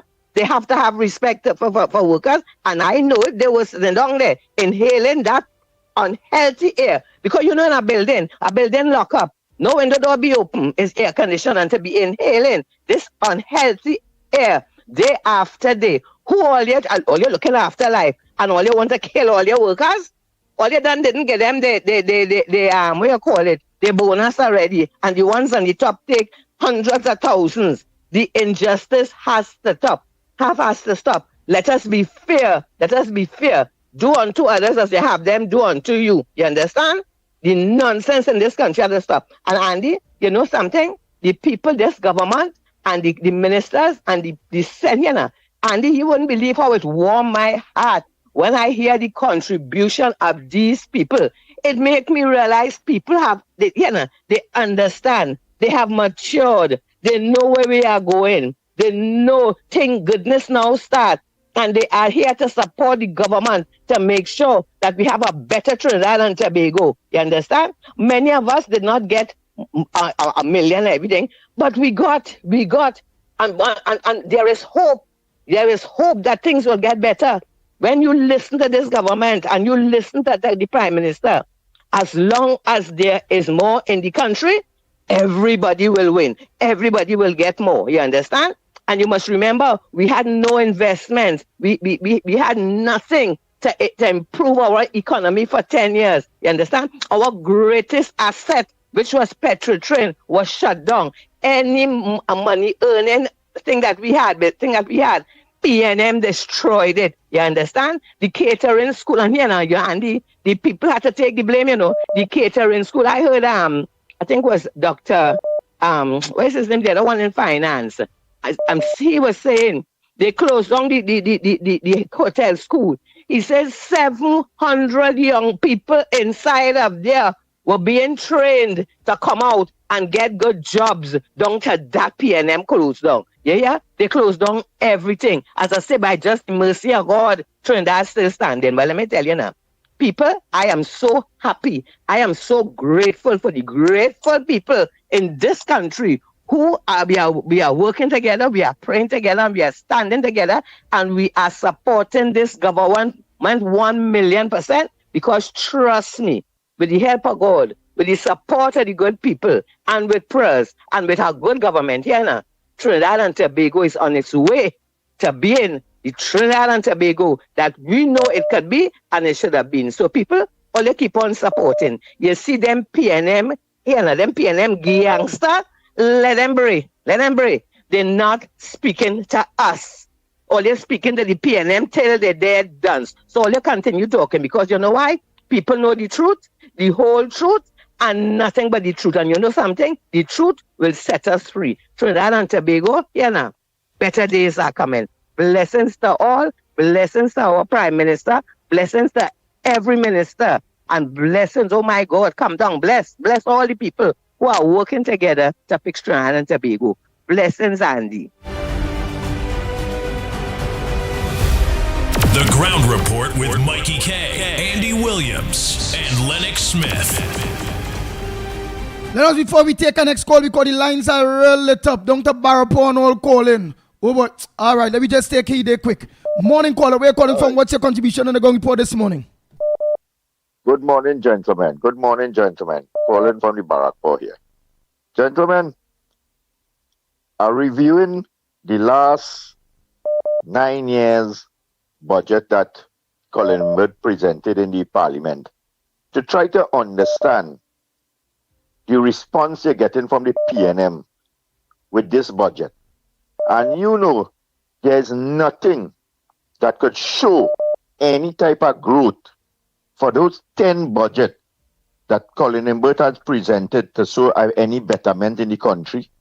And they spend more money than any time in the history of Trinidad and Tobago. And the only thing I could come up that saw any type of increase was crime and CPEP.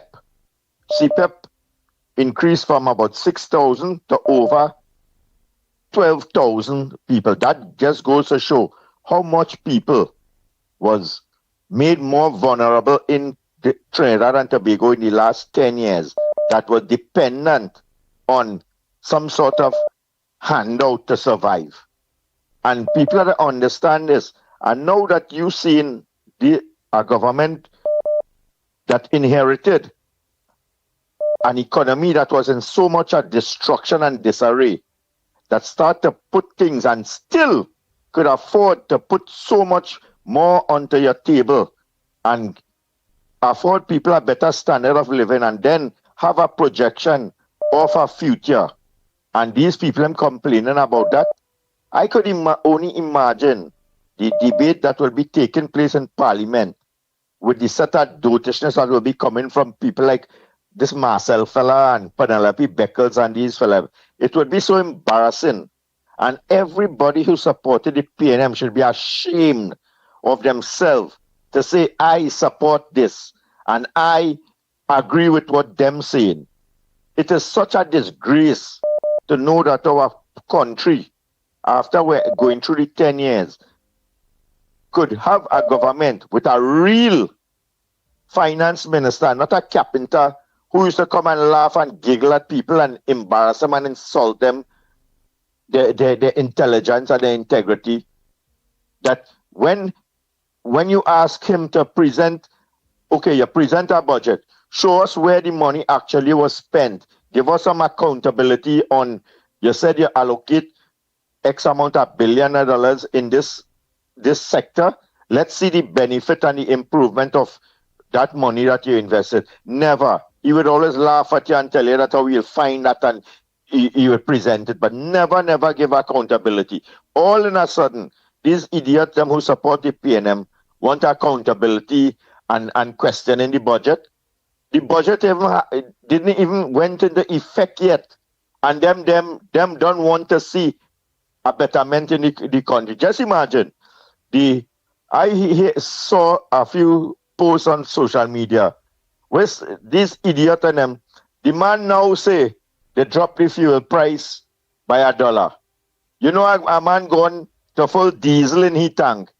Don't and say that he has seen no decrease in the price. The same time, to tell you how dotish these people is, the man drop $1 on super fuel price. He going to put diesel and say he has seen the decrease. These people are dotish and joke. You understand? That just goes to show the level of mentality of what the PNM has fed this and cultured this nation.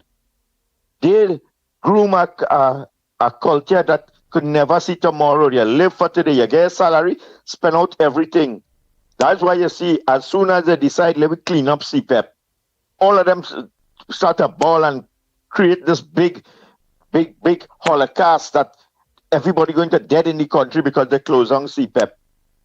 Because they have all they living that way that you could have nothing of sustainability. That if you see a little hard times, you have something put away. That's how the PNM cultured this population, especially the ones and the sycophants who born at PNM and got dead at PNM from Eric William days. When you had so much in this country that this country could have been so much in a better place. Once you had good management and a better government to try to make people understand that, hey, hear what? You don't have to live today for today. We would be reading budget for now until the country exists. But you have to make sure that how you seek tomorrow, you have to make sure you have a budget that projects our future.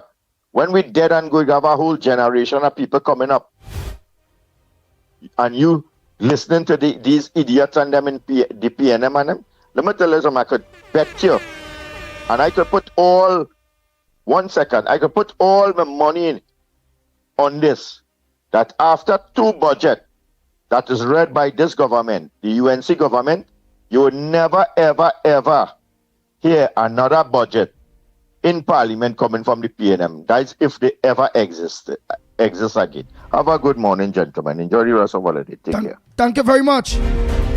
Go ahead, short and sweet caller. Earlier, I had a cut all in. It's too much of people and it's less time. Go ahead, caller. Yes, Andy. Morning, Miss Lennox. Morning.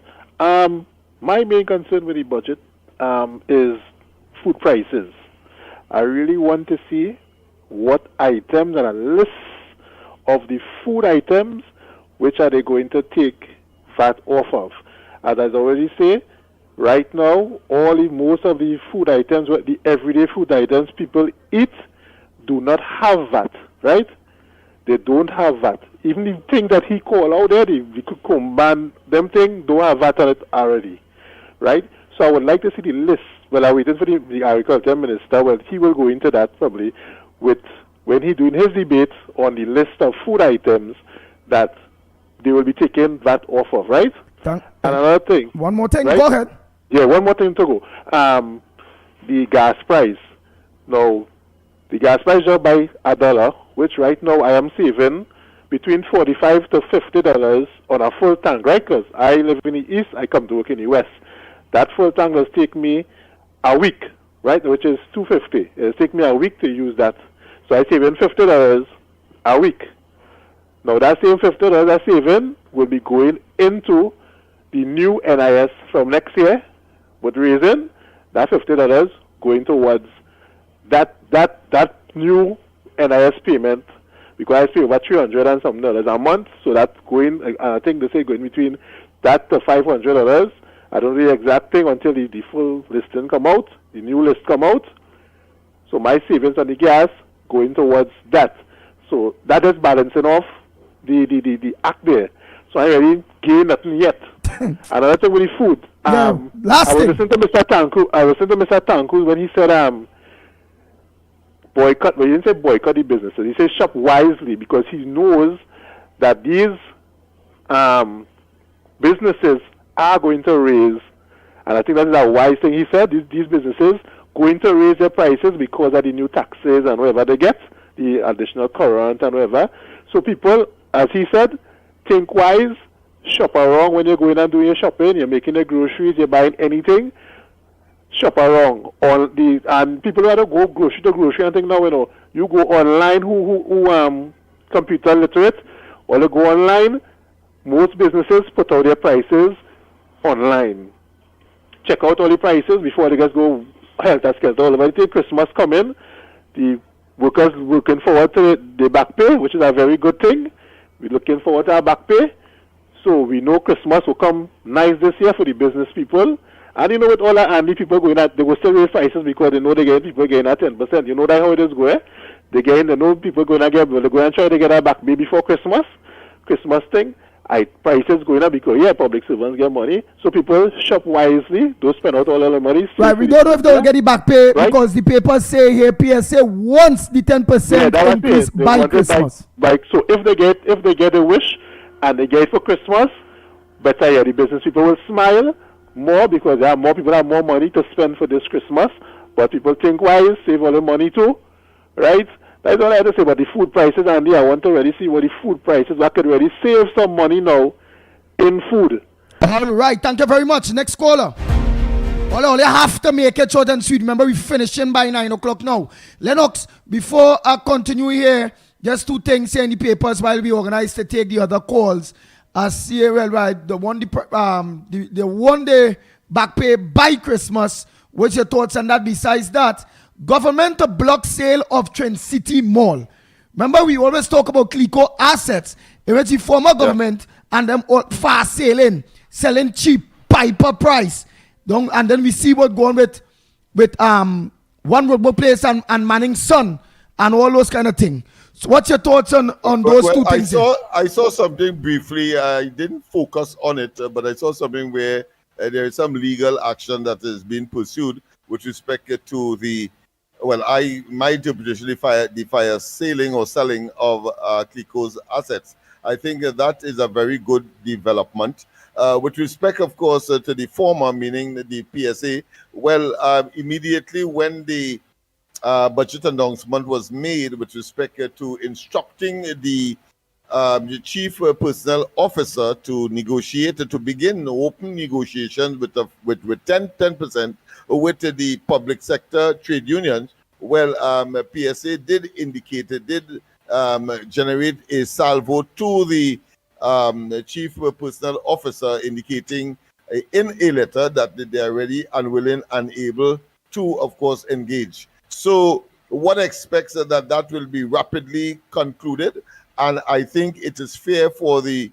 head of the PSA to indicate that it's quite possible that these resources will be available for Christmas, albeit we have just about a month and maybe 2 weeks in between for that to materialize. I take the note of the previous caller, the last caller, that the people must now shop wisely, utilize their money wisely, because what you don't want to do is to generate a situation where businessmen recognize what is happening. They generate, of course, a shortage in items that may be popular, and then prices rise, and then you have, of course, an inflationary trend into, of course, the new year and, of course, Carnival, and it will not be healthy for not only domestic consumption or for the pockets of those persons who now have some elastic money, if you want to call it that, to engage in profligacy as opposed to prudency. So I think that is well placed, and out of an abundance of caution, we should be, of course, encouraging people to be very frugal when they are shopping. Keep your money in your pocket. If you're seeing, of course, a price yesterday turn out to today to be, of course, 300, 400, 500% higher, simply because they want to, should I say, capitalize on your recently acquired hard-earned increase in monies in your pockets. Thank you very much.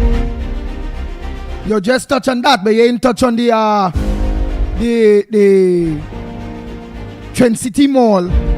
Yeah, I said that I saw a brief thing on it, that. and it appears that there's some So it's legal, not only Trend City Mall, it will be other move. Yeah, some legal move to revisit that whole arrangement. So including that is other, good development, because really, so all right, but the PNM had but Lennox, mockery, but including other Clico assets. That's what you're telling us. Yeah, besides Trend City Mall, entire exercise. Yeah, because remember, the PNM rushed quickly to the courts to proceed with insolvency action against them, against those who were there seeking the interests of Clico and, of course, the CL. So this government look like they will. Yeah. So this government to you look like they will see if it is solvent now, and if it is, they could organize and put back the assets at Clico, which is better placed private than the government continue to hold on to this. I would expect that. That is a rational position, and because they were about the turnaround was about or was in process, and it is clear that the intention of the last government was to fire sale out to their friends and family through nepotism and cronyism, and we'll see how that goes. So whether or not a person who purchases something legitimately, whether or not it could be taken away from them. Yeah, based in on such circumstance. Yeah, right. in So such that's circumstance, so that will be based on the procedures in which they go through in selling these state assets, which is state assets at this point in time. if it is questionable, if it is not in the state's best interest, We could reverse saw it. that with Algico and Maritime. Remember, Maritime had applied, a local firm had applied to get the assets of, I believe, British Insurance, which is part and parcel of that CL financial scenario. And what happened is that the even though they had a higher bid and a greater local content, they then gave it. Both of them gave it to Algico, which of course is, I think, a Jamaican Barbados-based insurance firm. They gave that portfolio. So to we had to them watch back that. instead We had to of watch the back local that. firm. So in circumstances like that, I expect that there could be some kind so of we could revisit barring, that. barring Right. other legal factors. Yeah. Right. So we could revisit that. All right. Go ahead, next I caller. would Morning. think so. Yeah. And it should be. Morning again, Andy. Back here again. Andy, let me tell you something.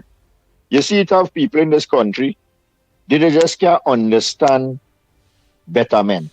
And sometimes you have to create a budget for people like who they support the PNM with about $20 or $30 and explain to them 5 cents as go here, 3 cents as go here, we cut back 2 cents, because it seems like that is only way them could understand. And don't use real economic terms and all these kind of thing. Because what these people don't understand is that here what? The PNM government had 15% on VAT for everything in the country. And VAT is paid through registered VAT operated businesses. So then the UNC government came into power and they removed VAT on over 7,000 items, food items, that people used to enjoy. PNM come back in the office and they put a 12% VAT on every single thing. All that was removed, they replaced with a 12% VAT. The UNC government come back now here and say, here what? We reducing VAT on items like tomatoes and cucumber and all these kind of things to zero. So that don't mean to say that they remove VAT from everything. They remove it from zero. And what these people have to understand, you would see that decrease in these items in places that is VAT registered. So like if you go to a grocery that pays VAT and they sell cucumber, they sell tomatoes, you will see the VAT removed from the item here. When you're going on the road and you see a man selling in a little stall tomatoes and cucumber and wherever they reduce the VAT from, you ain't gonna see no VAT removed from that, because you ain't know even what the cost price first of what the man putting on the table to sell. So these people, like, I don't know about, like, something really happened in this country. The air they breathing, the thing they eating had them dotish that they can't understand simple English. And then comparing now that how when you pay your 3% NIS, you got to take it back in the gas price. Well, that's a benefit again. It come like you still have a savings that you could enjoy by paying nothing, because it come like the government pay the NIS for you to save to have money, because they take away $1 where you would have be paying in fuel that you would rather come out from your pocket, and then you stand the risk of not getting a pension or NIS when you reach that old dotish age that you're growing up to be. What is wrong with people in this country? It's dumb and dotish that they just can't understand simple economics and maths. Oh Lord, man, have a good morning. Take care. Thank you. Well, it might be instructive to say that the government has decided to do away with VAT all entirely. That will, of course, have some legislative maneuvering to do to make it happen, and of course impose a sales tax. So that is much more easier than, of course, the backlog of returns and all of that that has an impact on the treasury and the finances of the country. So kudos to the government. Just have a simple sales tax, and of course, is the government going and do that? What it is you're mentioning there? What it is you're mentioning there? That the government hinted that they're looking to do that, do away with VAT, and come with just a simple sales tax. Yeah, that's right. Yes. Tanku said that. That's it. All right. Bloodshed. The money just Bloodshed goes in to the treasury one time, and that's it. You don't have to look at rebates and all that. They may have maybe a little kakada for some businesses, but usually, I mean, in an economy like ours, I don't think they will pay anybody to collect that. You just remit the sales tax to the treasury or the recommended or authorized agency. All right. Bloodshed in Brasso. Teen and young man killed in drive-by shooting happened near police station. Let's go to the lines again. Oh boy. Only have to make it short and sweet. I will have to cut you all off. The longer talk, like only go get 3 and 4 minutes when only calling early. You see when we start all 6 and only right. You see from the time we hit the 8 o'clock, I have no choice, or I had to cut all you. I only have a minute and a half. I have to cut all you. So if you want to talk long, call early when the lines is not as busy as it is now. Go ahead, caller. Morning. Morning, Andy. Morning. I call him back here because I had to answer Mr. Dotish Barapur. Mr. Barapur, there is no tax, whether it's by the fruitsman or by the grocery or anybody who's selling food. It have no tax on vegetables, meat, fish, etc., etc. It have no, you could go in the grocery, like you don't go in the grocery. Go with your wife sometime and watch the grocery bill. It have no tax on basic food items. It have none. So what Dotish should come in to talk on the people here that if you go in a grocery that the person has paid VAT and say, it have none. It have none. It have no tax on basic food items. Example, rice. Example, flour. Example, oil milk products. Example, margarine. Example, white bread and flour. Example, baby formula and milk. Example, cheese. Spices, curry, all those things. Sardine, sausage and tin. All these things have no... Mr. Barapur, go online, pull up 0 items, 0 rated items that pays no tax. Online, go and watch, and you will see all the items that do not have tax in the groceries. Oh gosh, Mr. Barapur, for a big man, I had to answer you that. Thank you very much. Next caller.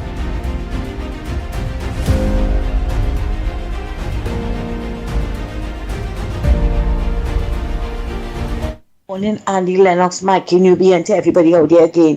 Barapur, you think it easy? You're talking about this simple maths with them.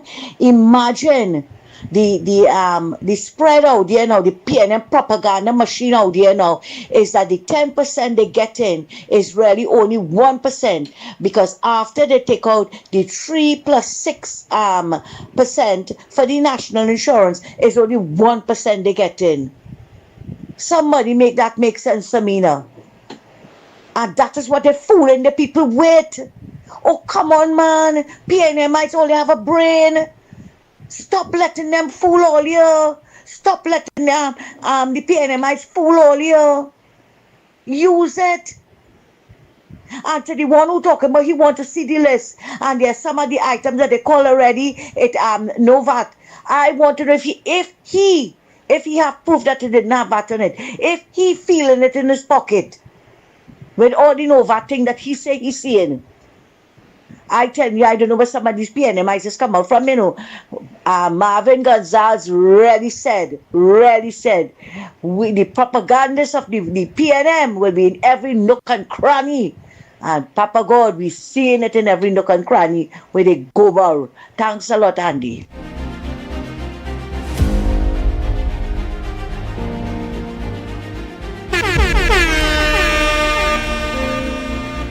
The Ground Report Report with Mikey K, Andy Williams, and Lennox Smith.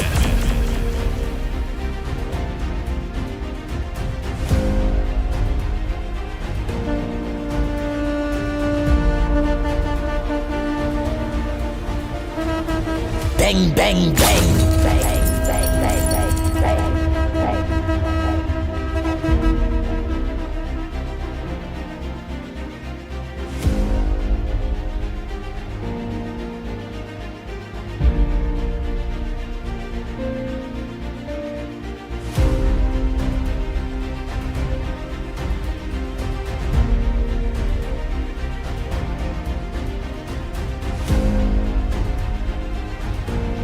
Andy, after listening to Bob for contribution, I agree with him.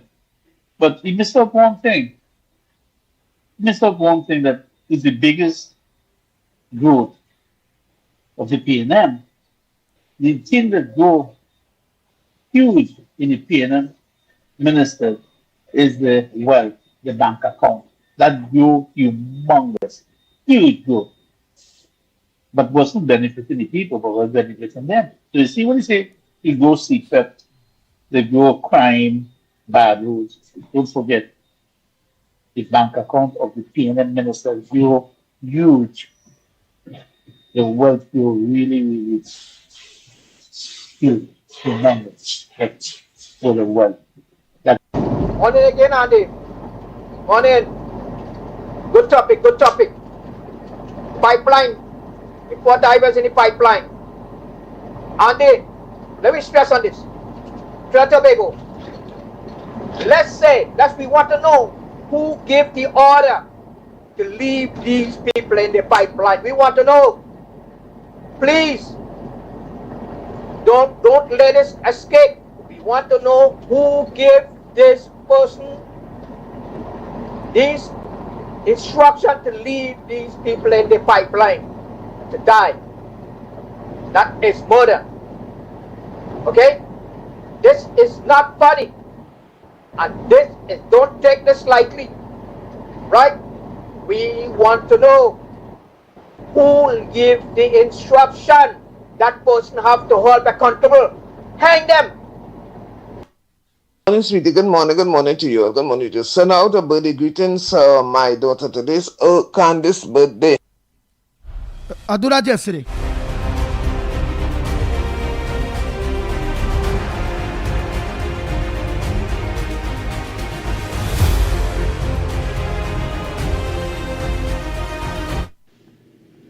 And then the 10% is the biggest mama guy of all.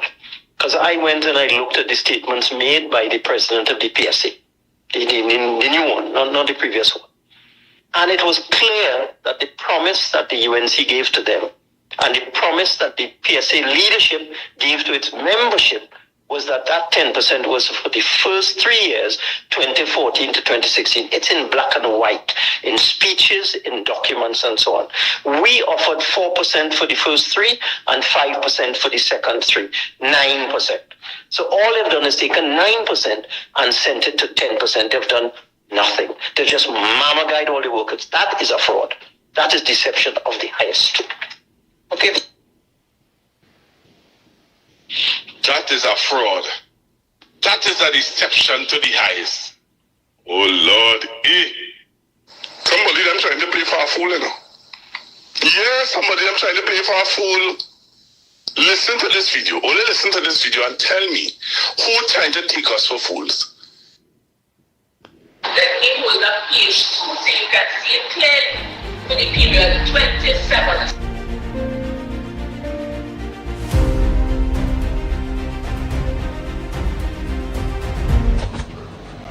Andy Williams, Lennox Smith, good morning.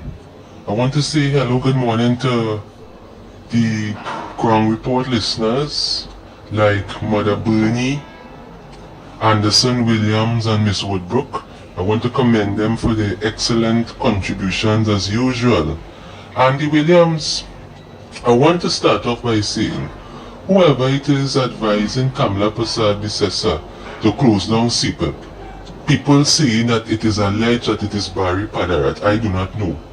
whoever it is doing that, they giving Kamala a lot of bad advice. When you drive around several communities in San Fernando, right? And even in Port of Spain, you're seeing a lot of tall grass every single place. And I have never seen my country so untidy, so sleazy, and so unsightly. Not to mention that there is an increase in the prevalence of mosquitoes that is biting people. When you do not cut the grass and you leave it to grow and become tall like bamboo, you are harboring mosquitoes, and that is dengue, right? We cannot be having a ministry, the government cannot have a Ministry of Health when it itself is not practicing healthy practices. They're saying that the regional corporations are now mandated to fill the void where CPEP was before. But I think they are overwhelmed, and I don't think they have the human resource and the infrastructure to cut the grass. Nevertheless, I want to go back to Mr. Zakur. Mr. Zakur, let me tell you something. Tell the PTSC workers in San Fernando, whoever it is managing that bus terminal, stop taking all the buses and send them UE, please. People need to go to work. People working in Port of Spain, Shoguanas and Erin, and they are being stranded. You cannot have a bell curve that is skewed towards one set of commuters while everybody else is not getting their bus. You're taking all the Port of Spain's, Shoguanas, Erin buses to go UE, and people have to wait 3.5 hours to go to work. Just last week, I waited 4 hours to get a bus to go Port of Spain from San Fernando, because all the buses were taken to go UE and they were waiting for one to come back down. But I did get it, So I want to ask you, and furthermore, you need to update the population as to what you intend to do to enhance and modify PTSC, because the last administration ordered some buses and they paid for it. We don't know where they are, what country they are in when they come in here, so we need to be informed reliably, right? Because the whole PTSC is in a mess. Mr. Zakur, I wanted to go to the Sangre Grande PTSC, where I was last week, and take a look at the dilapidated condition of those buses. Numerous buses, like the Volvo and the International and several of the cheap flimsy buses, are all left to disintegrate and become black with moss. Instead of having a bus station, Sangre Grande PTSC is now a junkyard. So could you please go there and pay attention to that place? It is an eyesore in the tongue of Sangre Grande. That needs to be fixed immediately. Have a good day.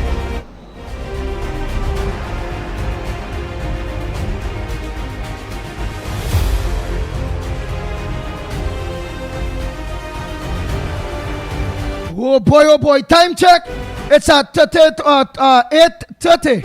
Yes, we have about approximately a half an hour again. Oh boy. Pleasant good morning, Mikey, Andy, and Lennox. Well, Andy, concerning the divers, and I know the Honorable Prime Minister and the Minister of Finance will actually be giving them, what is theirs and whatever in the future. But before that happens, I hope they could give us the information, which will be very valid, which is give the order for them not to, for the divers and them not to go in and rescue them. That's ending up as the guy said before, the previous caller, right? So let me find out who it is who give the order, and if so, then they should be held accountable. So let me continue this fight now for the divers. Come on now, man. It's lives lost, innocent. But morning, Ground Report. Morning, Mikey. Morning, Lennox Smith. Morning, Andy Williams. Well, this is a read here again. Sometimes I want to know what going on in people's mind in Trinidad and Tobago. I don't know. I now listening to the busman again, talking about you waiting 4 hours to get bus to go to work. Like, he's a big man somewhere up there. 4 hours and he again mark off and have the pay and thing. Come now, man, busman. What kind of work you really doing? And then I looked on and listening.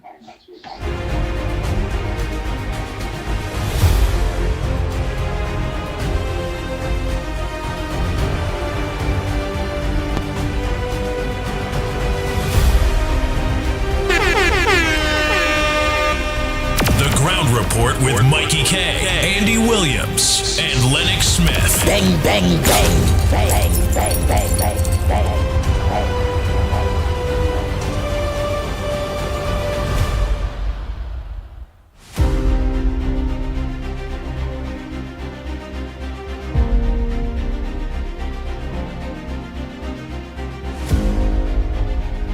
Nice. Oh boy.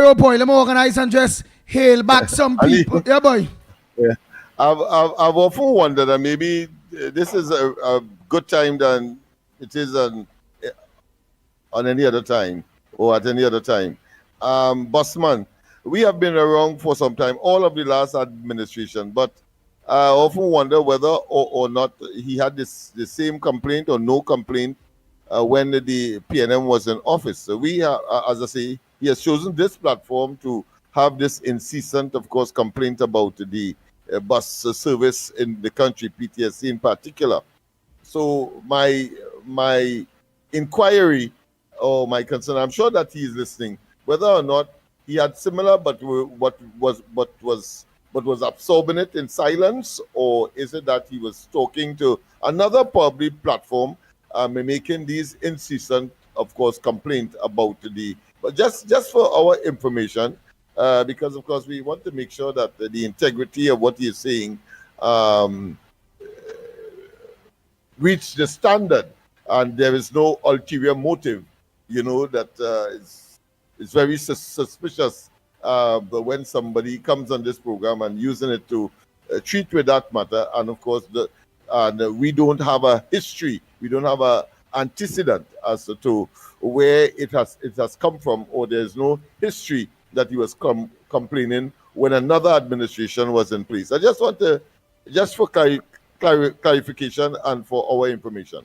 Nice. And a new board of directors has been appointed to lead the Telecommunications Authority of Trinidad and Tobago, signaling a new focus of innovation, regularization, citizen-centered technology management.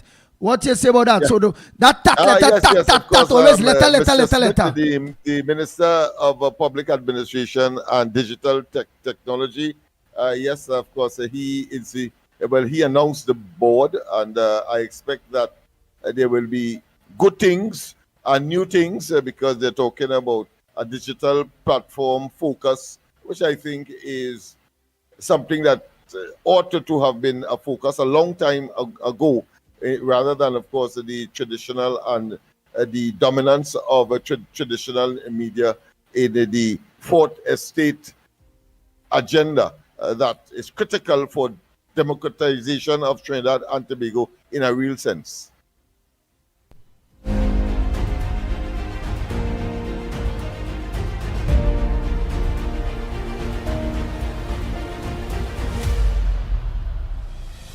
The Ground Report with Mickie K, Andy Williams, and Lennox Smith. Hello. Go ahead, caller. Pleasant good morning to you. A pleasant morning to you, Andy Williams, the Pitbull, Lennox Smith, and Michael Kerr. And one of the things in the budget, what the government would have done is increasing the price with alcohol. And I support that 1,000,000%. Perhaps they should have carried up by 1,000,000%. And I'll tell you why. Alcohol destroys a lot of families. Alcohol destroys the entire function of the immune system.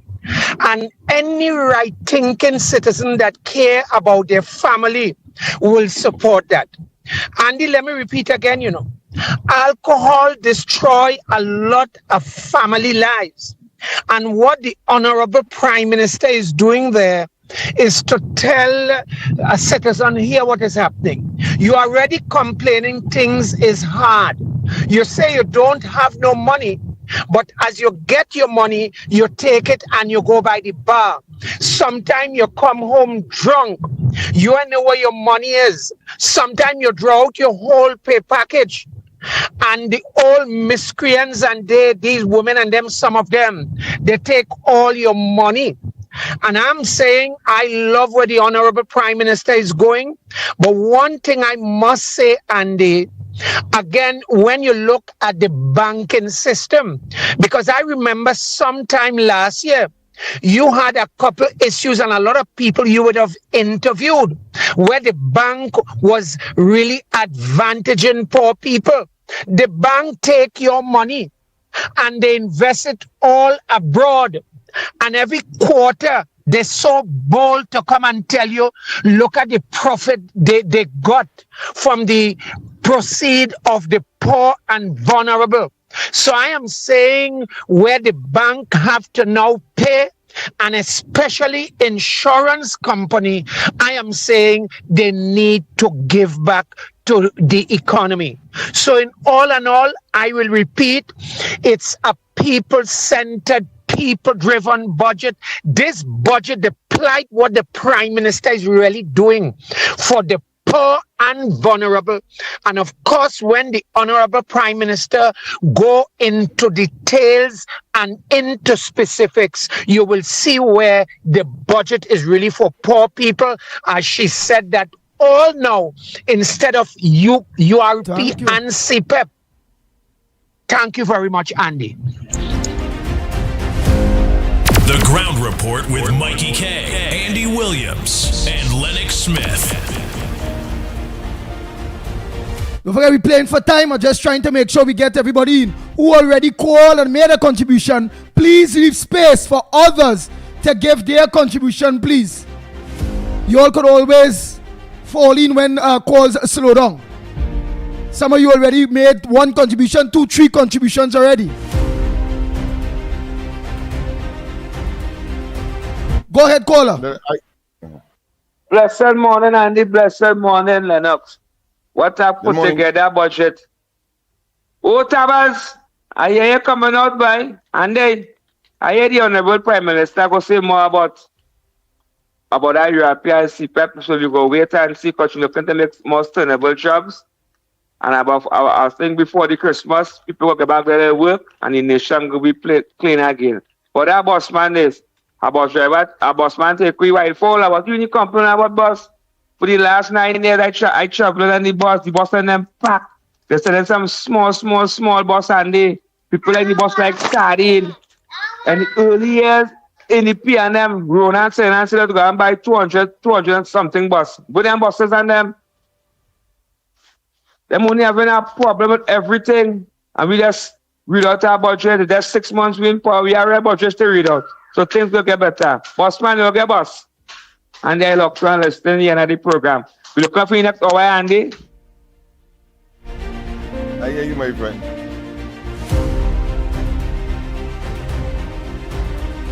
The Ground Report with Mikey K, Andy Williams, and Lennox Smith.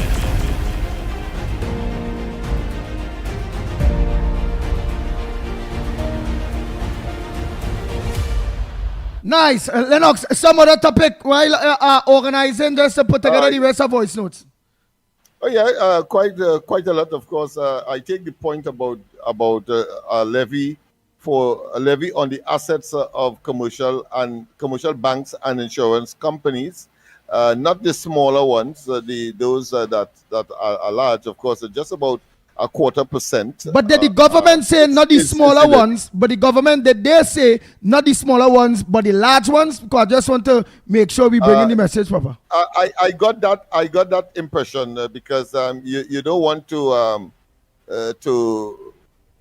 let's say put under pressure. We understand that, but did the government say that? Smaller ones. Like take for instance, I could see they mentioned commercial banks, right, and insurance. So that is specific.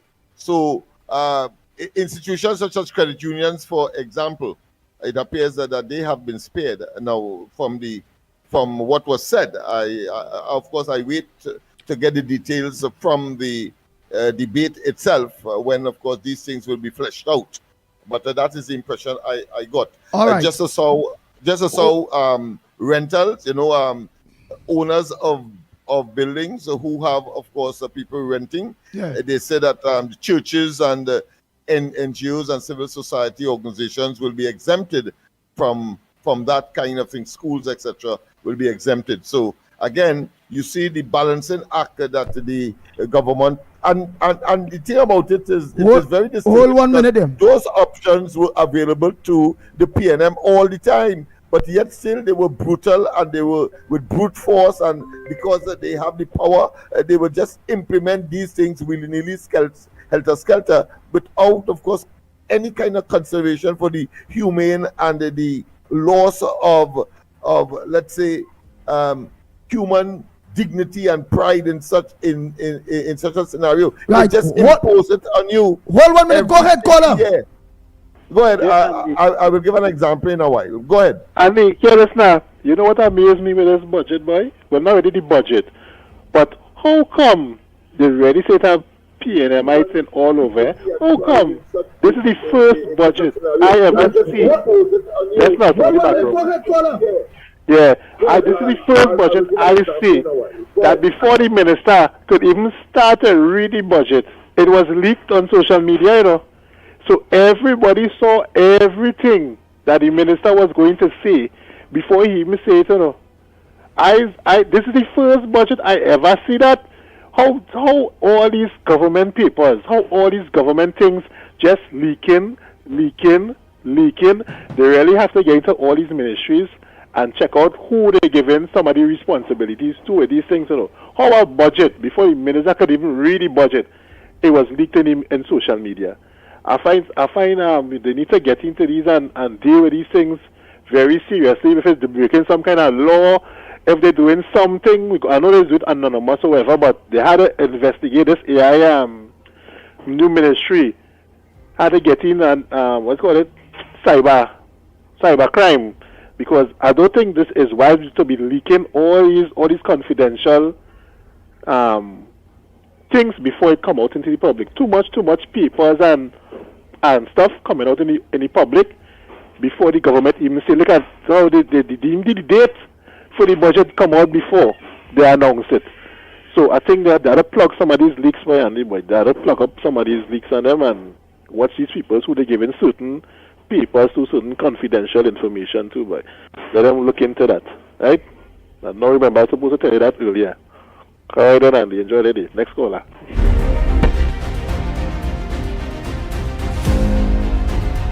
Go ahead, caller. Morning. Morning again, Andy. Back for you. Andy, let me tell people something.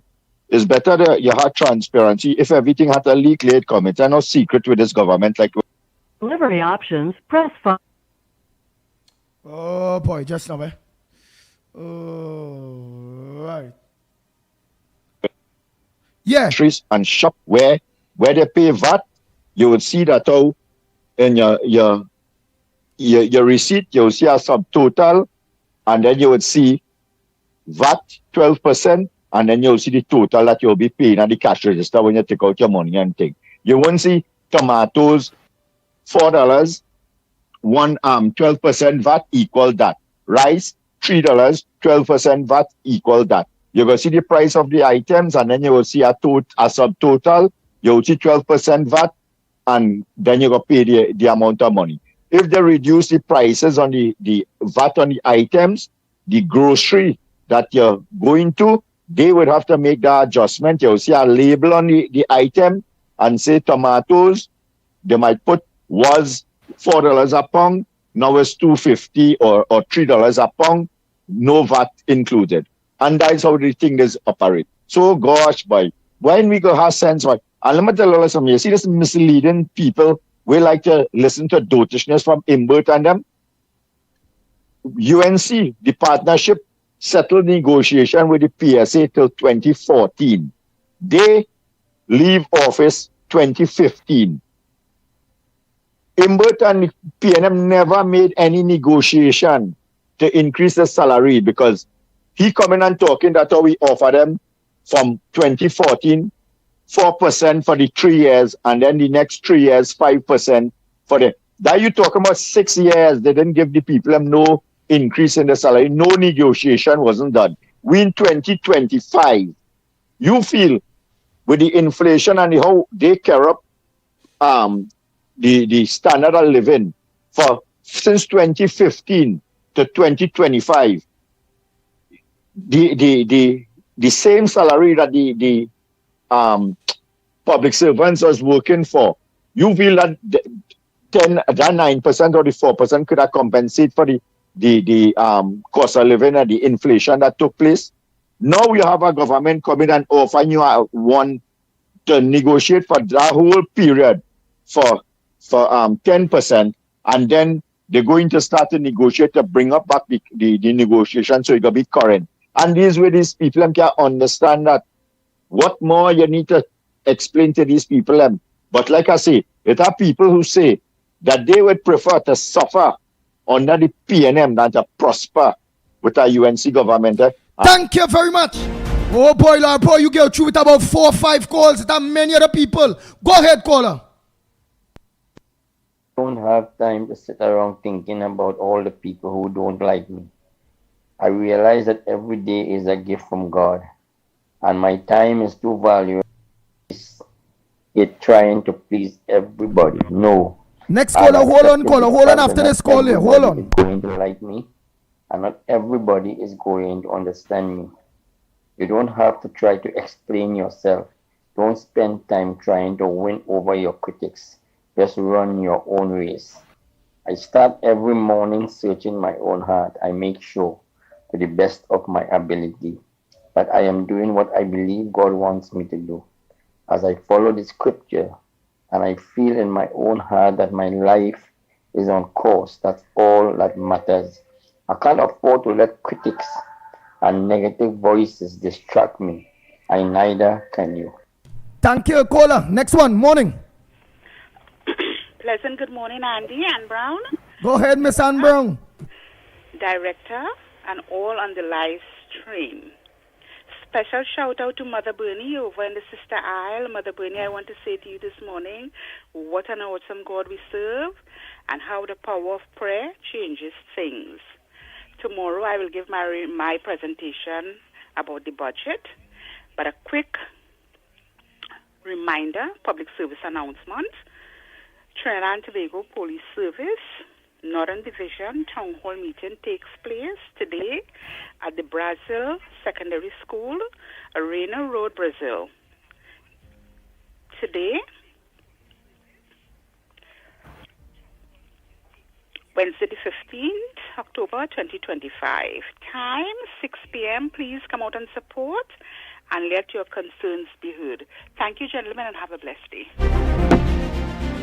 Bang, bang, bang, bang, bang, bang, bang, bang. Andy, Lennox Smith, and everyone on the ground report. You know, I really want to say thank you very much to our Honorable Prime Minister and Mr. Dave Tanku for that 10% for public servants. You know, it was long overdue and well deserved. We work extremely hard for what belongs to us. Andy, I really trying hard to understand some of these PNM, you know. These people just get on so dunce that it baffles my mind. It's like it's best the UNC had raised the price of gas by $1 because the way how they so accustomed with the PNM sufferation, with the PNM kick, the PNM tighten your belt until you can't breathe. You understand? They expect that same type of behavior from the UNC.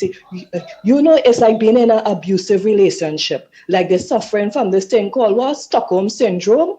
Right. That is the case that where you're so accustomed being abused that when you get a chance to escape, you find yourself running back to the abuser, right? Because these people, they get so accustomed to PNM abuse that they can't understand and see what the UNC is doing is beneficial for everybody. You understand? I saw a post that said that here what? All the PNM who complaining about the drop in the $1, they need to show their party card when they go by the pump and demand that they pay $1 more. And I agree. You understand? Because I really can't understand these people, right?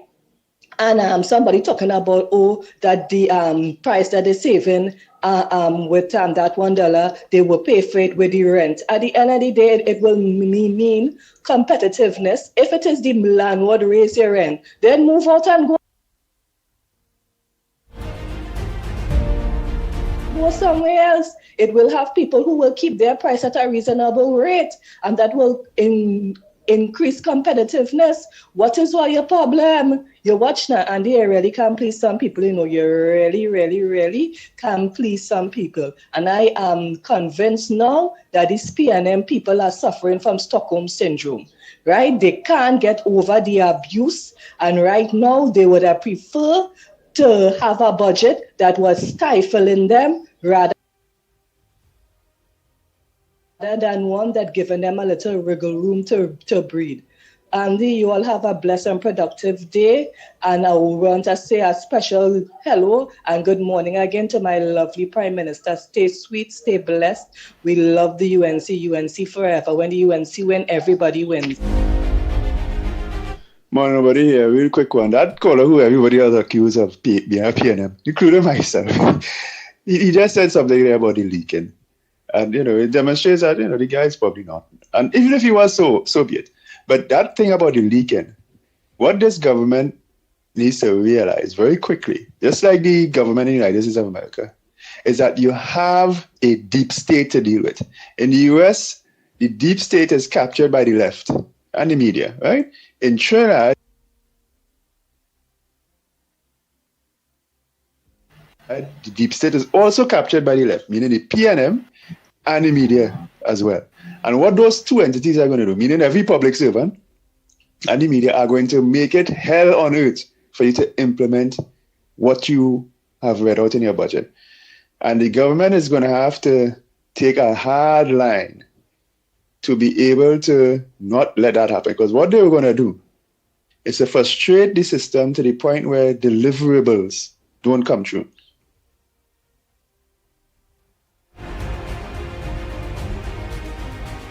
Once a government can't deliver, then that's it, right? Regardless of your intention and your plans and even, your actions, if you cannot deliver, it's a rubbish bin for you. So this government is going to face that, and they better realize it early.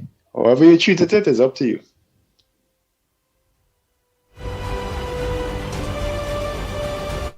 Oh boy, a message from Carol Bart Alexander. All you are tired with foolishness. Well, I fed up. Time to demolish the Westminster system of government. It is not even working for England. When it comes to the management of a country, there is no need for an opposition.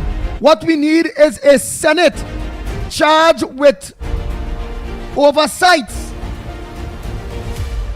and to whom the management team, which we know called government, all 41 MPs is accountable. And when the Senate and management team cannot resolve their differences, a council of elders can mediate and decide like a court of appeal. Dismantle this Westminster system, please. Lennox Smith, is she making sense? I concur that there is a dire need for constitutional reform along the lines that some recommend, very revolutionary and very, what I consider to be insightful and creative and innovative. But I always prefer to stay on the side of conservatism, simply because that is what we have and we have to work with it. I take what, of course, nobody said, that that has been part and parcel of our experience. when a new government comes in, the NAR had it, of course, and the iteration of the UNC under Kamala Prasad Bisesa 2010 to 2015, and indeed, of course, prior to that, Bazio Pandey. How we as a people address that is a different story, but there is a need for, having said that, there's a need to address that, but we have to work within the system, and that is what we have, and it appears that at times it worked. For example, one didn't expect the PNM to exit office on the 28th of April, but of course there are committed people who are conscious and have decided, of course, in mass so to do. So in that context, of course, the system has worked, but very often it doesn't, and it is extremely frustrating. So we had to fight and fight. Fight up with that. All kinds of mechanism, including, of course, pushback 1, 2, 3, 4, 5, set up some institutions, generate some protests. In spite of the fact that the police clearly in favor of the then administration would speak and act in a particular way. And we have hold 1 minute there. Hold 1 minute there. Of policing. Right. Hold 1 minute. Policing, go ahead. Which is caller. Symbolic of that kind Depends of. on me and Lennox and Mickie, whoever is. Go ahead, the defender. Well, it used to be the Iowa defender. It used to be this defender. Now it's just the people of Trinidad and Tobago defender. And thanks so much again. Yes, you know what I'm talking about. Go ahead. Your contribution Yes, is sir. well respected and wanted on this program. Go ahead, my brother. And when they know people selling out the coal pot on the bicycle right now, right? Hi. Yeah. Because prices going down, so people looking to get rid of the coal pot and thing, right? But here what I call for this morning.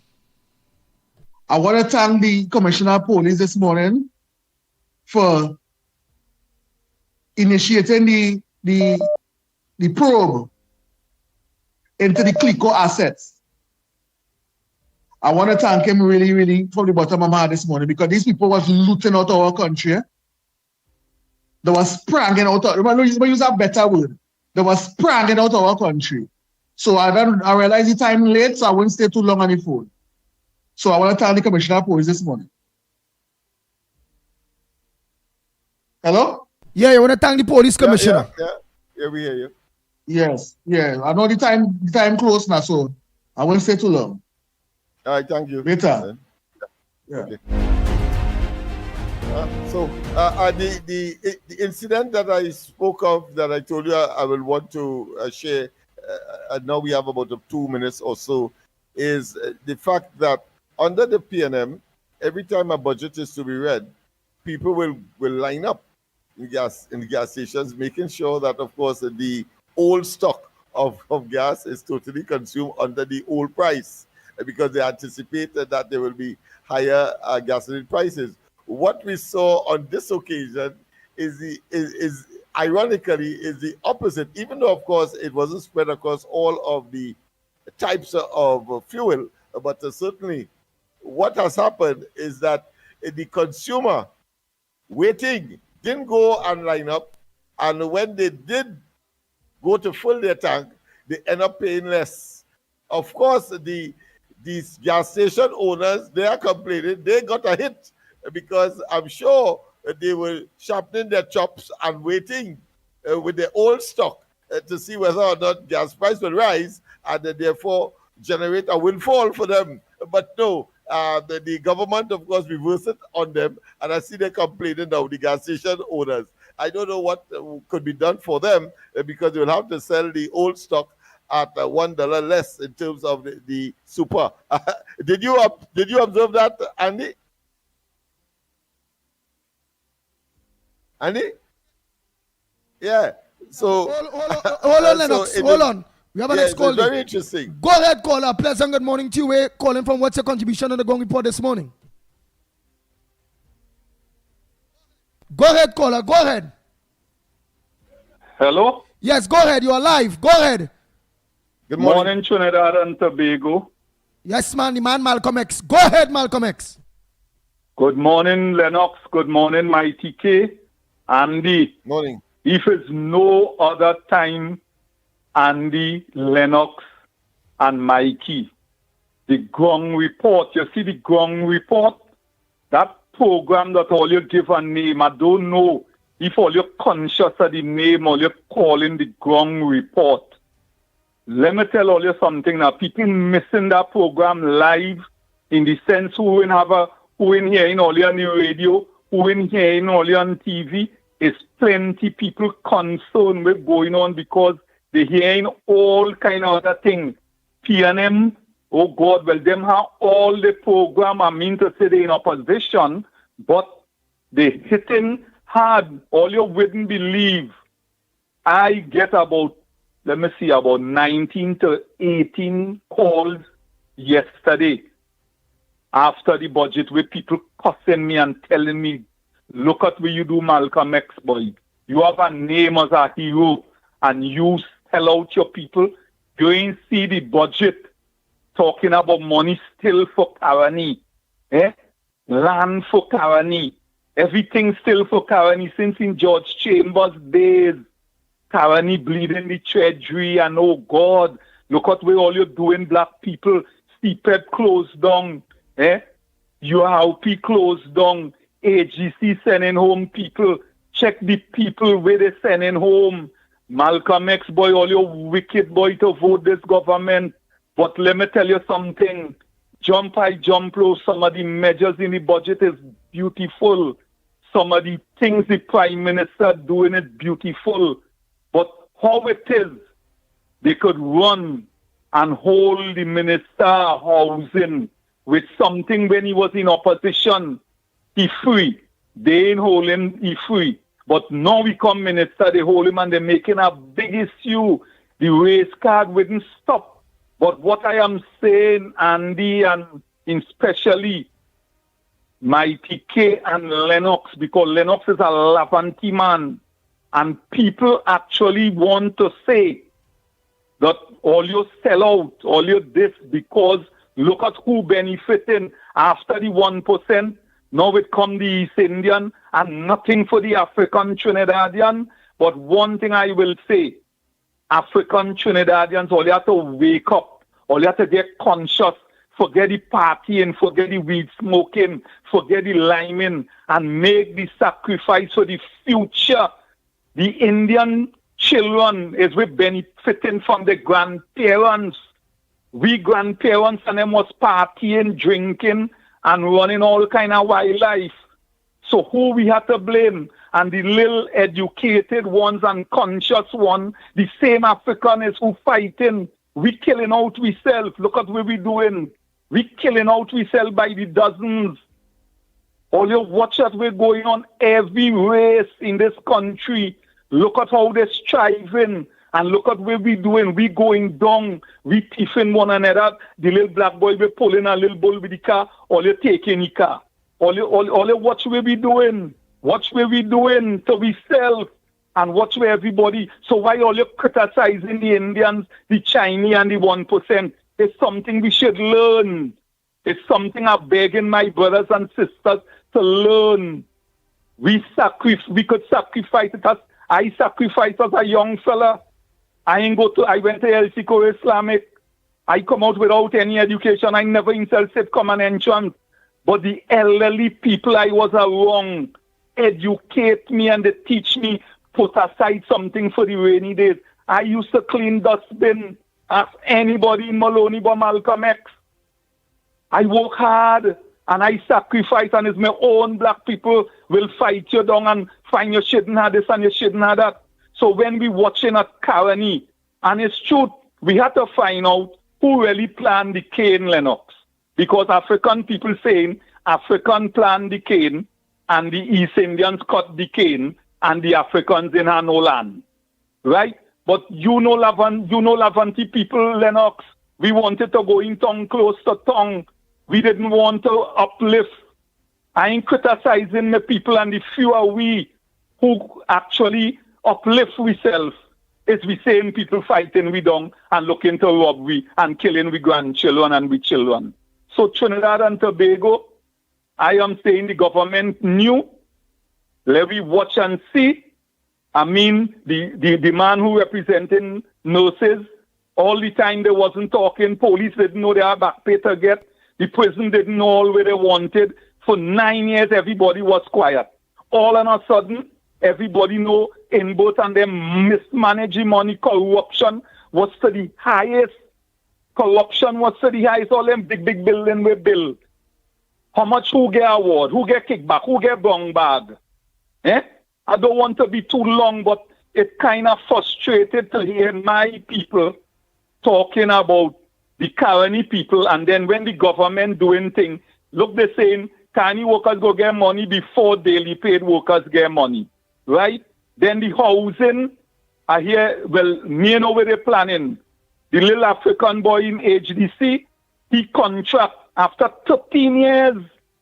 After 13 years, a little boy with a young family, 13 years, they send home that boy.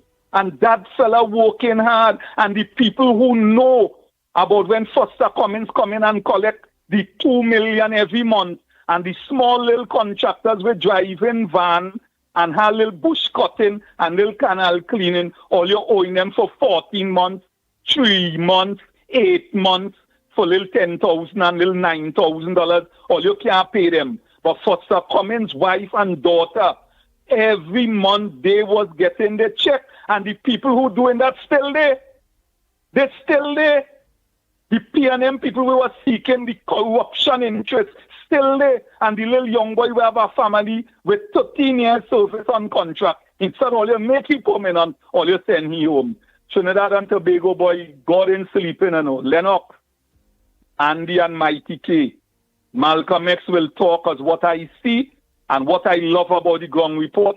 I just reporting what the ground saying this morning. You understand?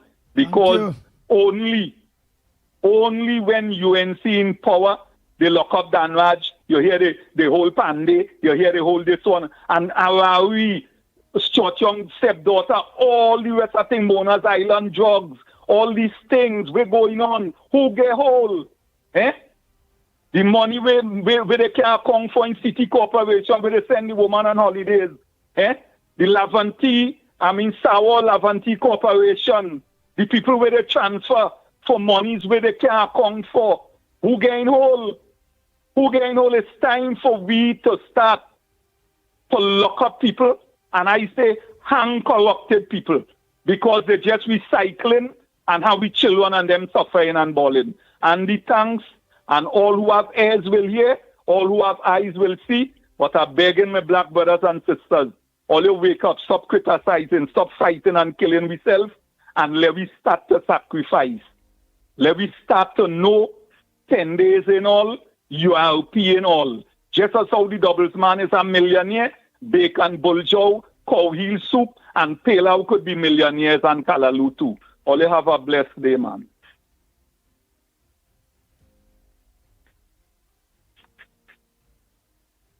Well, Andy, what you said is not news to us, but of course, we have long time ago have concluded that that is the narrative of a discredited leadership, which of course is nestled in the PNM elitist policy, where they remain at the top. Those who are part and parcel of that criminal enterprise remain at the top, and then of course they hand down and see, of course, the various constituencies that will keep them alive politically, that is, or electorally, see it as a voter bank. So we are very, very, very, very clear. And of course, we also acknowledge that in the 60s and the late and the early 70s, that there were the best surgeon, the best lawyer, the best doctor, the best even pilot, etc., would have been an African, if we want to break it down to race. What has transpired? Well, the fact is that the PNM has been left in office for too long, and therefore that so-called deep government, or dark government as it is called, I like to call it, of course, auto coup that they have performed whilst in office, meaning that utilize the apparatus of state to, of course, dominate and to manipulate and to promote mediocrity.